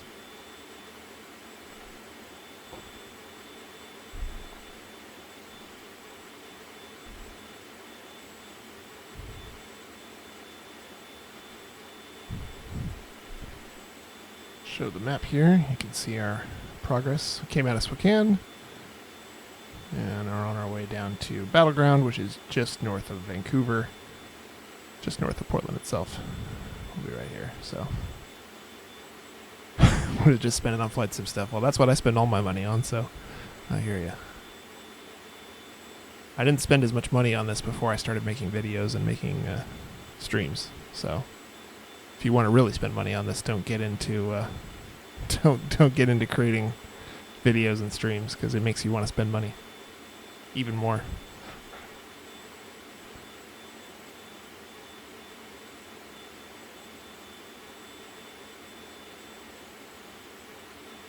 Yeah, I hear Nerd Rage mention the 210 with rep. My dad owned a Cessna 210 that he was very, very fond of, and over the years, you know, he's getting older now. But I've set him up with FSX. I think I set him up with FS 2004 and the Carenado 210 back in the day. And the nice thing about FS 2004 and FSX is it was so easy to edit panels. So I was able to edit the panel of his Carenado mod and put the exact kind of paint job in that he had and get all the gauges the right way and all that stuff. So that was kind of cool. But I have not gotten him onto X-Plane yet. I think I might. I don't know if I have a picture of my dad's plane around anymore. No, I don't see one. Which one starts here? Golf to ramp, good day.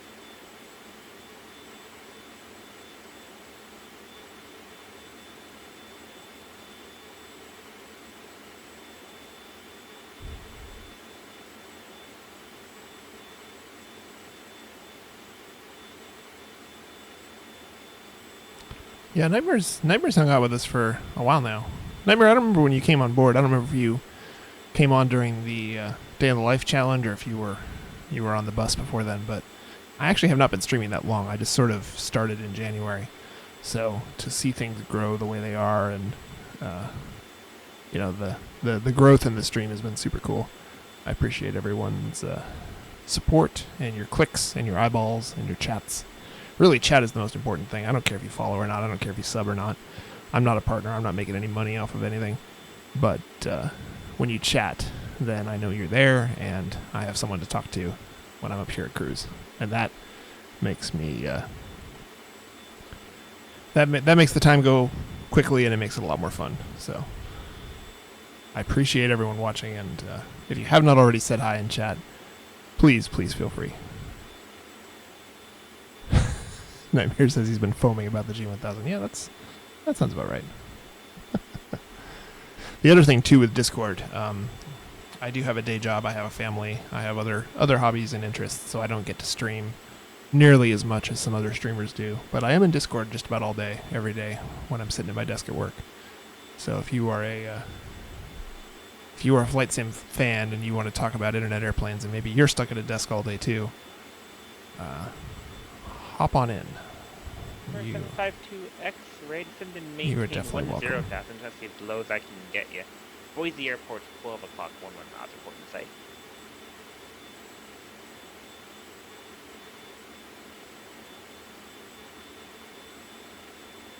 Stuck in school all day. Yeah, I can empathize. When I was in college, we didn't. When you get south of the airport, I'll be able When I was in to college, we didn't have heading Twitch 180 streams. in about 10 miles. That was that would have nuked my college career. I had all day to do whatever I wanted, and I could just watch Twitch or stream Horizon 626 contact instead of going to class. Oh, that would not have been good. That would not have been good at all. Paul the Brit, thank you for the follow. Appreciate that. If you are indeed a Brit and you are in Brit time, it must be very early in the morning for you, or very late, one or the other. But thanks for the follow. I appreciate that. Horizon 626 Portland approach. And Graphite CSGO, thanks for the follow as well. I don't know where your alert is. Hopefully it's coming. But I see you. I see you out there.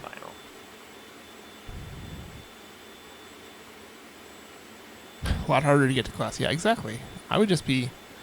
I mean, when I went to college from 97 to 2001, so I didn't have a smartphone. I had a two-way pager. Like I could send and receive text messages with a little keyboard. That was it. So, you didn't have much else to do except pay attention. I'm going to paste a picture of... There's your alert. There we go. I'm going to paste a picture of these little pagers in chat because my guess is if you are younger than me, I'm 34. If you're younger than me, you may not have ever seen one of these before. But let me tell you, in the year 2001, if you had one of these things, you were the shit. Like, that's the real deal right there.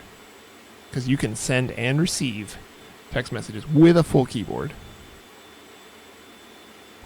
It's the real deal. I love that thing. I use that thing all the time. Pretty much wore out the buttons on it. And Nightmare, thanks, man. I appreciate that. I saw your message, and I'm glad to hear it. I have been inspired by many, many streamers. Cat Strader has been very, very kind to me and answered a lot of questions and helped promote the stream.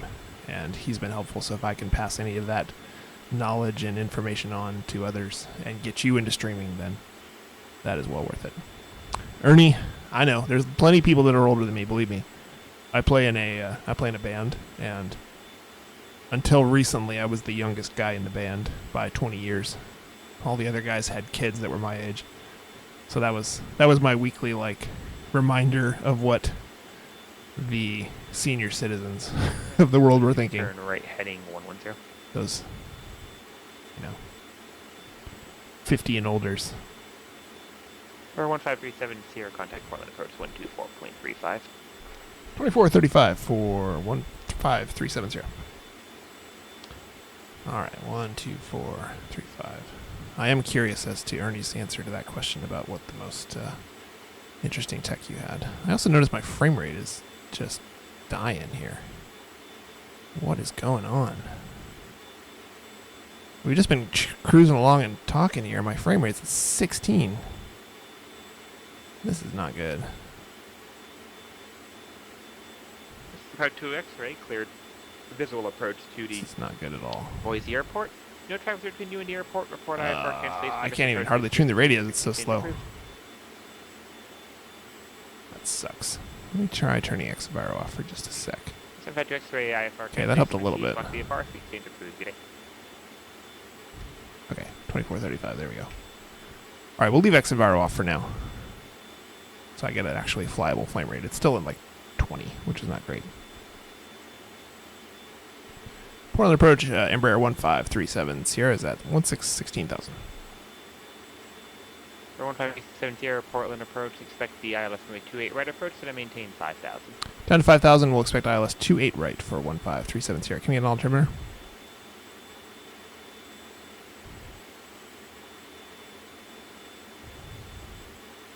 I guess not. It's fine, I'll go look it up myself.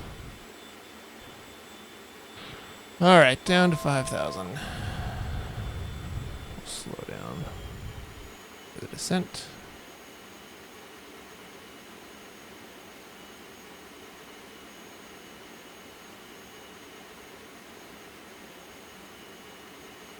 So I'm having to take back a little bit of what I said earlier about this plane being easy on frames, because it's getting chuggy again. And I've flown around the Northwest a lot with those airplanes and not had this slow of frames, so that's kind of disappointing. I don't really want to mess with my settings on the fly because it takes so long for the sim to kind of restart itself. So we're just gonna have to kind of deal with it, unfortunately. Not my favorite. Not my favorite at all. JT Sauce, thanks for the follow, sir. Appreciate that. Had a good night tonight for on the follow count. Appreciate everyone who's hopped in the stream, hopped in the chat, and hopped on the follow button tonight. Found some good traffic. And yeah, Dolphins Fart, I am streaming on the same PC. I like being able to do that because I can do stuff like this and overlay my second monitor onto the PC. And with an i7, it's not using a ton of my CPU, so it definitely costs me a couple frames, but on the whole, the benefits are worth the cost, in my opinion. All right, we are descending. We do need to get our altimeter dialed in. Current Portland altimeter is 3005. I was having this problem earlier with the barrow not moving. It just kind of takes a while to get started. It's weird.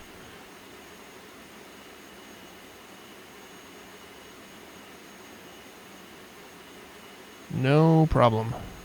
Sim Captain 112. And Ernie, if it makes you feel any better, my first IT management job was supporting an HP 3000. I don't know if you're a mainframe guy, if you ever worked on any of those, but HP 3000 was running MPE, which is the precursor to HPUX. I was 24 when I worked at that company, and the mainframe that I was working on was installed in 1982, the same year that I was born. So I was working on a computer system that was literally as old as I was. I am pretty sure I may be one of the very few people under the age of 35 who have ever worked on an HP 3000, because they're not too common anymore. They were very common. Most places had replaced them by now.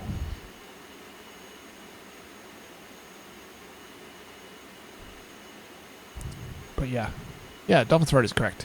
This community has people of every age participating, and 53 is not old. I was teasing earlier. Turn left heading 310. 15370, flight heading 180, vectors to final. 180 on the heading, 15370. Alright, so we are on vectors to final, which means I will switch over to the ILS frequency. We will get the course in of 283. We will pray our frame rate allows us to land this plane without embarrassing ourselves.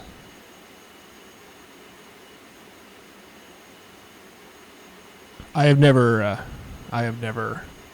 programmed on a punch card. Nope. I've seen them, and I have changed magnetic tapes, and not like the little cassette tapes, not like a DAT tape, but like the big reel tapes that went like this in a circle. I have changed those on backup systems with my dad when I was a kid. So, for someone who is still relatively young, I have done a lot of things with tech that are old.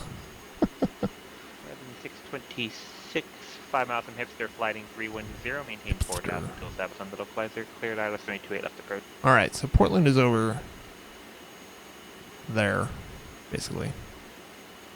Yeah. Is that downtown? Yeah. It'll load in more once we get a little closer. But basically, Vancouver's right here, and then the airport's kind of behind our windshield right now. So.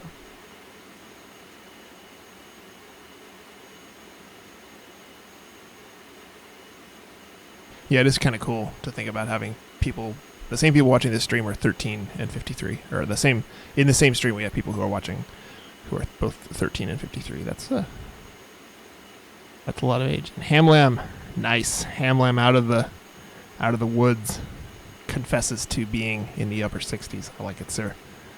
I like your honesty. Quantadin, I like the plane. It's beautiful. It's well modeled, as you would expect from a Carenado plane. It is not terribly kind to the frames. It's not horrible, but I'm chugging pretty badly, and going into Portland right now, I'm down to about 19 frames. I do need to change my settings a little bit. I already knew these were a little aggressive settings, but the plane is not helping. But yeah, modeling is great. You know, the cockpit is really nicely modeled. It looks good. It flies good. It has the Carenado G1000. You know what you're getting in that regard. So that's my like 30-second review.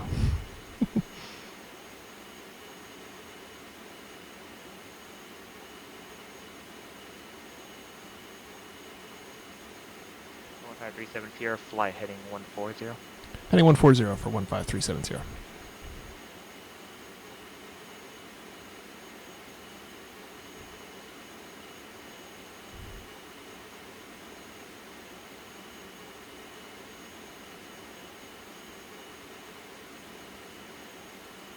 Speed up just a little bit here.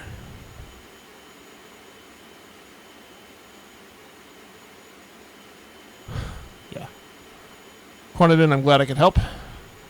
Glad you enjoyed my 30-second review. Have a good night, sir. Thanks for stopping in for a little bit.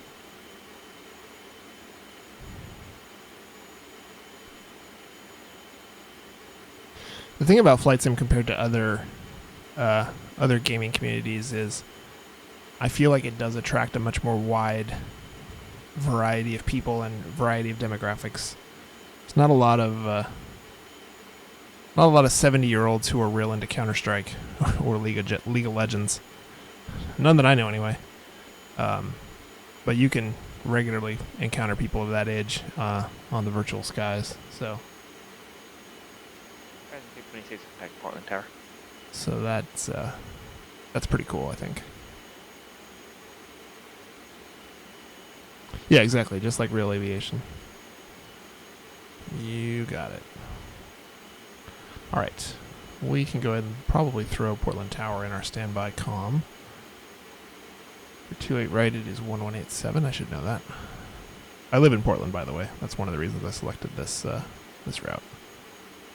So I have flown into Portland both virtually and in real life, approximately 700 million times.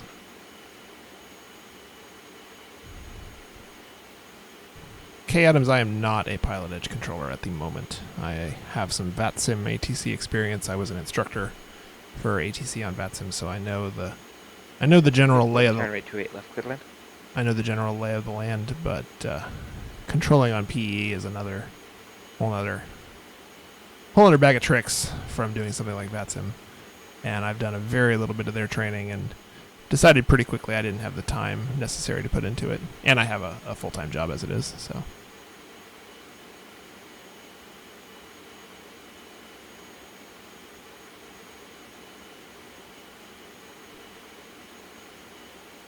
Well, Hamlam73, I appreciate you stopping by the stream. Hopefully we aren't keeping you up too late. Sorry, I couldn't help myself.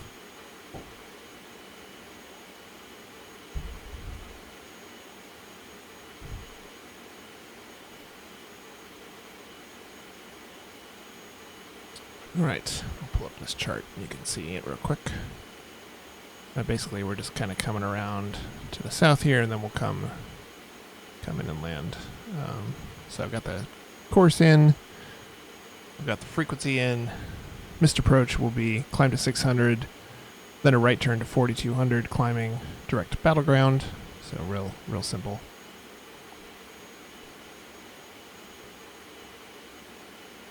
For 1537 Sierra, 10 miles from Momsey, turn right heading 250, maintain 5,000 until established on the local clear cleared ILS 28 right approach. Okay, right to do that. Right to 250 down to 5,000 till established and cleared ILS 28 right for 15370. Thanks. I don't know why I cannot say that call sign. 1537 Sierra. It's just, I don't know. Something about it. Oh, my frames. My poor frames. They're hovering at like 18, so this is going to be a choppy approach. Sorry. But,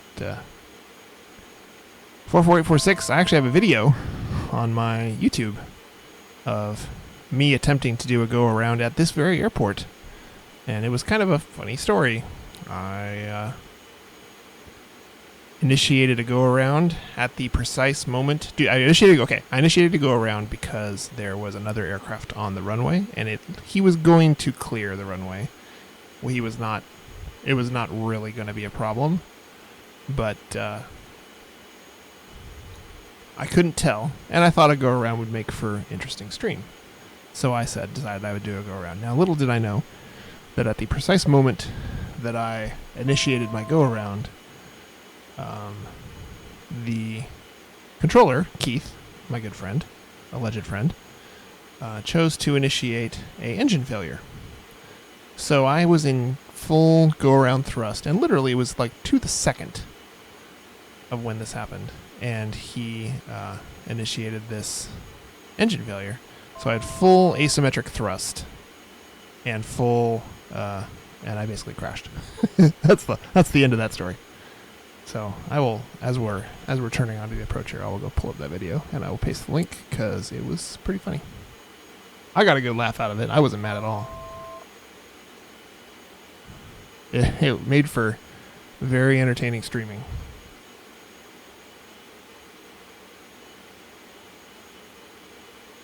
But I clipped out the highlight from that video because I thought it was so funny. So here you go. Enjoy that whilst we fly this approach, which we need to slow way the hell down. What are we doing here, guys? What's even happening? Alright, runway's in sight.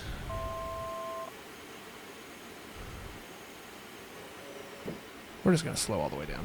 We're just going to idle it.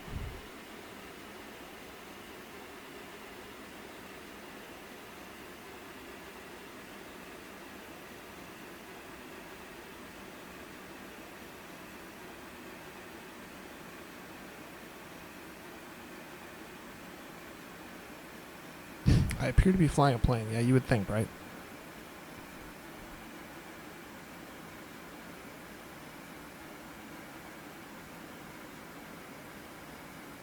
Oh, these frames are awful.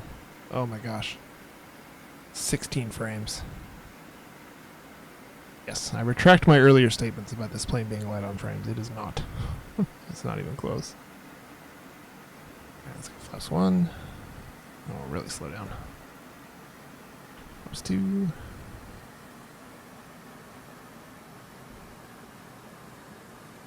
Gear down.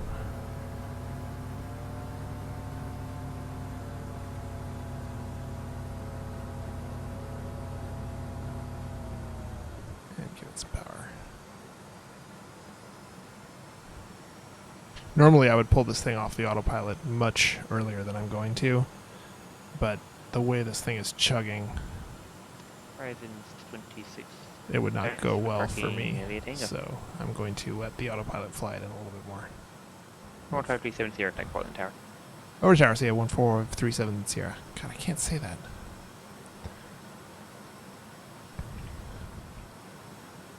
Portland Tower, good evening. Embraer 1537 Sierra is on the ILS 28 right. 1537 Sierra, Portland Tower, right, clear line. Clear line 28 right, 1537 Sierra.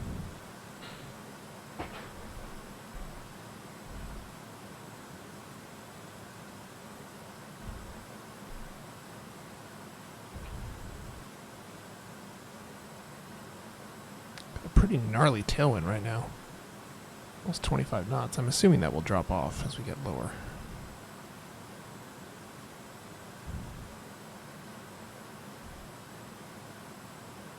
Oh, 14 and a half frames. This is so painful. This is not good.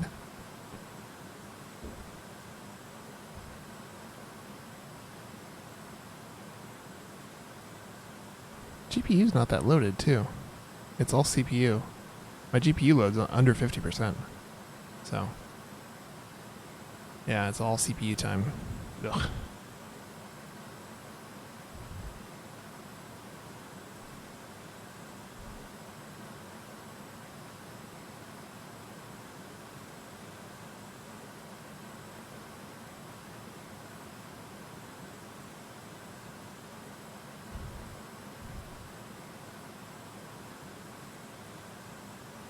Yeah, it could be the G1000. We'll see when we get... Let's do this. When we get on the ground, we'll see what our frames are, and I'll switch to a different plane. And we'll see what the frames do.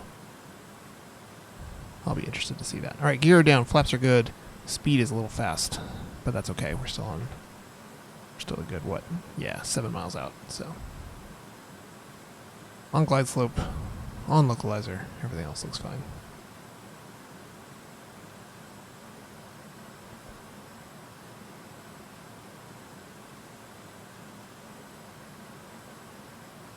Yeah, that clip, if you watch the rest of that episode, I actually spent some time trying to recreate the situation of that episode, the situation of that failure, and I was able to recover the aircraft if I knew it was happening, but at the time that that failure was pushed, it was literally so close to my pushing the toga button that I assumed that it was just a flight model issue, and I didn't even really try to catch it, so it was kind of interesting.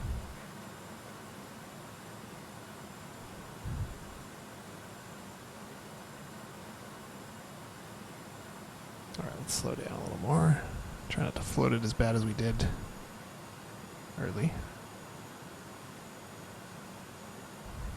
Yeah, I will definitely know more what I'm looking for. I mean, at that time that happened, I didn't even have my feet on the rudder pedals, and it takes quite a bit of rudder authority to overcome a failed engine, especially at full thrust. But like right now, I have my feet ready, and I'm ready to, give it the rudder it needs, so.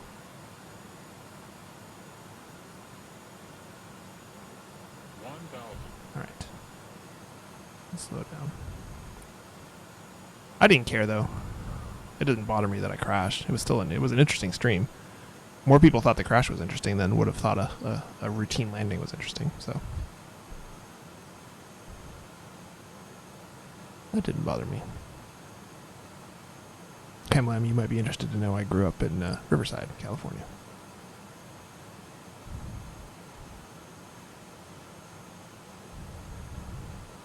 Still got this 25 knot wind. This is weird.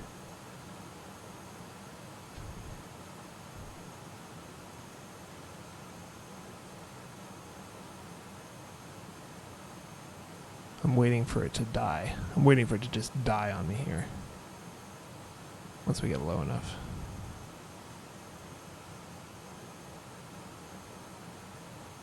But you can see the correction angle we've got here. Almost 13 degrees off the course.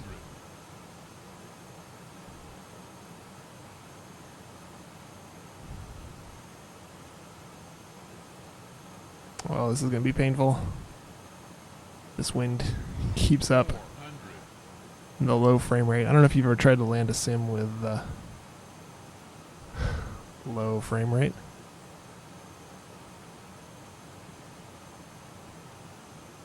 It's not so easy.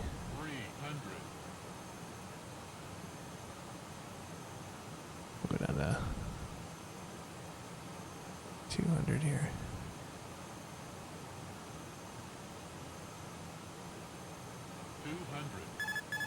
Okay, now airplane.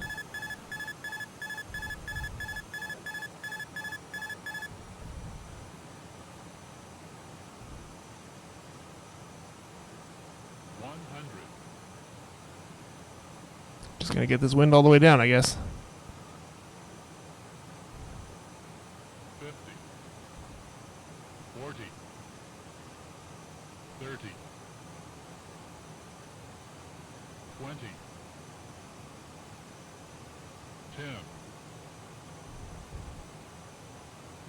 break the gear if I land it straight. Yeah. Oh, no. It was all going so well. Rip. Dug it in. Oh, you're right. I never turned Dixon Firewalk on. That's exactly what it was. Totally right. Left alpha to the ramp today. Yeah, about that.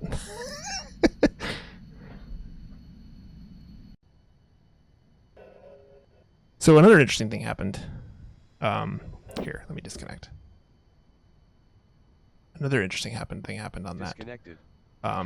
The frame rate was so low, it was like nearly impossible to freaking control that thing. The fuel warning popped up. Now, I must have misread, I must not have understood how these fuel gauges work. Because I thought this was saying we were just using that much and then we had that much left, but there must be a missing couple digits there. So good thing we landed when we did. Alright, so here we are in Portland. We're probably still alive, right? Question is, can I thrust out of this? Can we do a wheelie? Oh, this is good.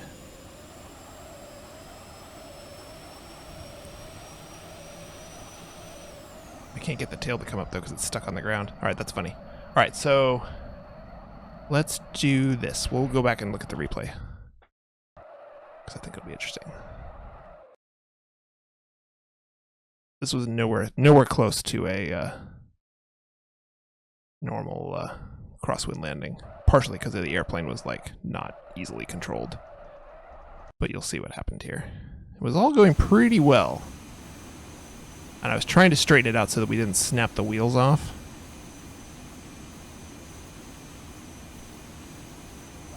But basically it just kind of dug in, and obviously a real world plane wouldn't have clipped the wing through there. It would have just snapped and, you know, kind of spun around on the runway. Let's watch it one more time.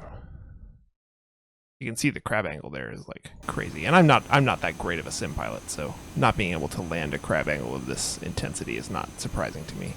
But I tried to get on the right rudder right here to get it straightened out, and it just wouldn't really go. And then I think that, yeah, the nose wheel comes down first, I think. Let's watch that one more time.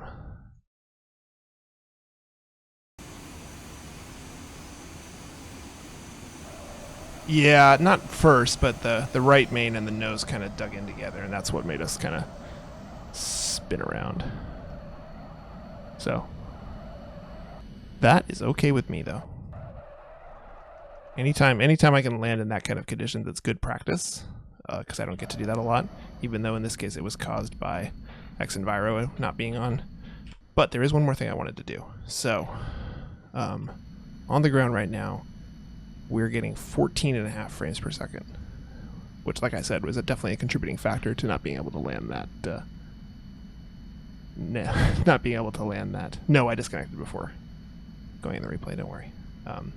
So the low frame rate definitely impacted that because the plane was not responding to controls until much later. Everything felt really delayed and sluggish, which is tough. So what I want to do is I want to open another plane. Let's go to the Commander, which I've been using a lot lately, and see what our frames are. Because this will be kind of a okay. Well, X-plane will just crash. I was going to do an experiment. I thought it would be interesting to try and compare the exact same environment and switch planes and all that, but it didn't cooperate. But we'll load it anyway real quick. Yeah, I created a rocket ship. It did not go well. All right, let's go to Portland real quick. I want to load the Commander.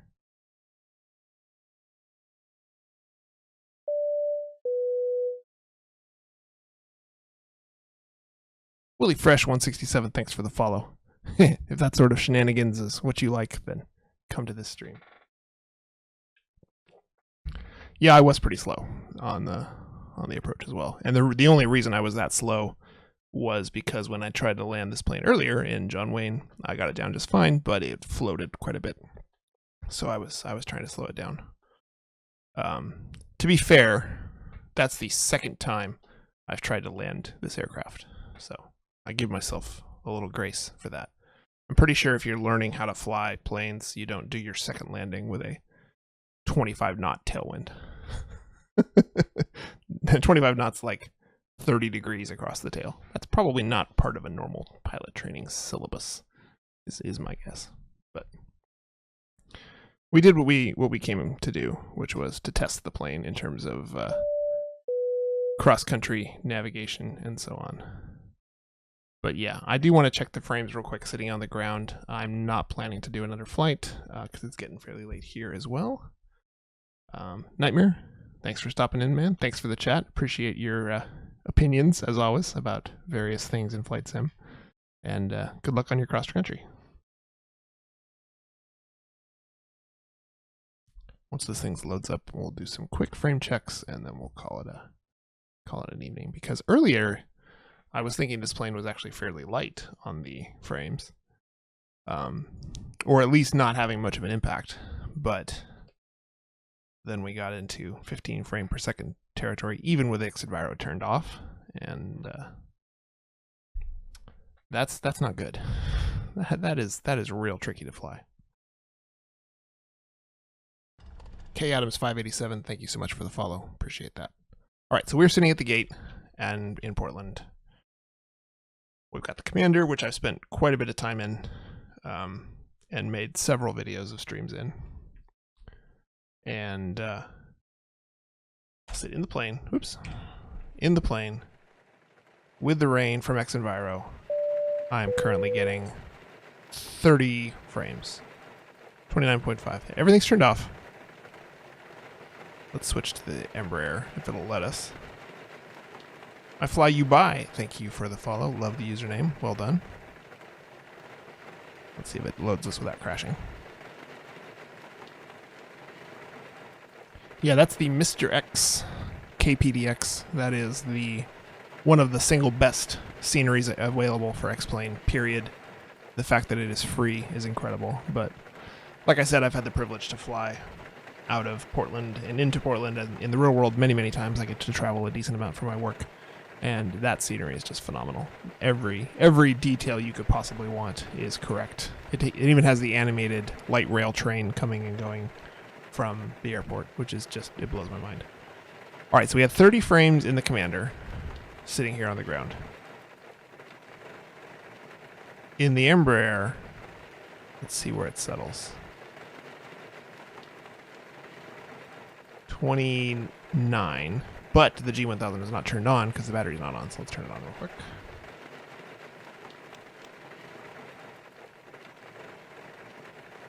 Hello?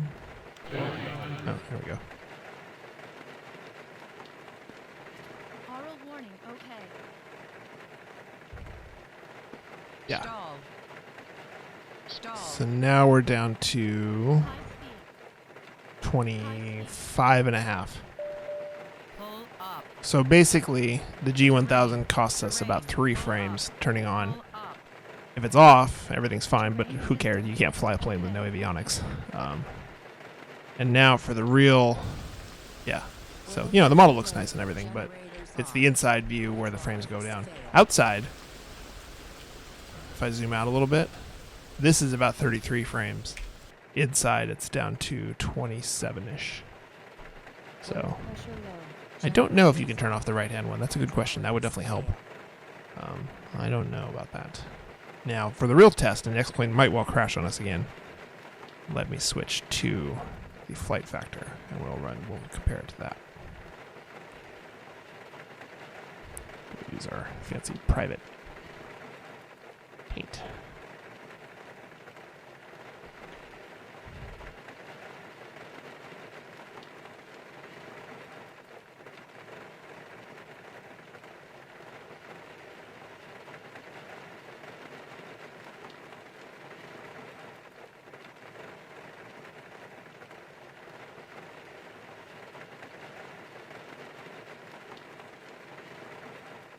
Well, it didn't crash.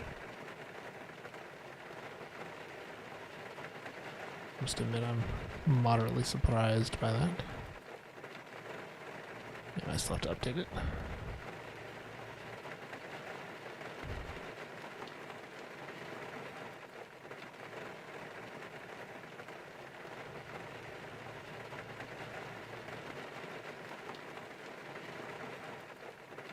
All right, so here we are in the flight factor. Everything's turned off. We can turn it on real quick.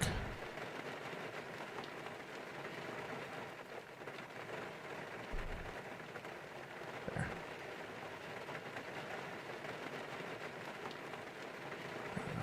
Bus ties. I haven't flown this plane in a while. Let's get the GPU on. I'm trying to get the screens to turn on. There we go. Okay. Sitting here at the gate. Screen's on. 31.5 frames. So there you go. The Commander was about 29 or 30. The Embraer without the displays was at 28.5. The Embraer with the displays is down to 26.5. And the flight factor, which is sort of my standard for an add-on, we're at 31.5. And my specs are down below. So you can see kind of how that compares. So it's definitely not light on frames. I would not go so far as to say that at all. But with some settings adjustments, it could be more enjoyable. So I think that is going to do it for me for tonight. I see our good friend Torbinator97 is streaming. So I'm going to drop his link in here. And we can all go say hello to him and tell him Tim P sent you. Thanks everyone for watching and appreciate it. And we'll see you soon.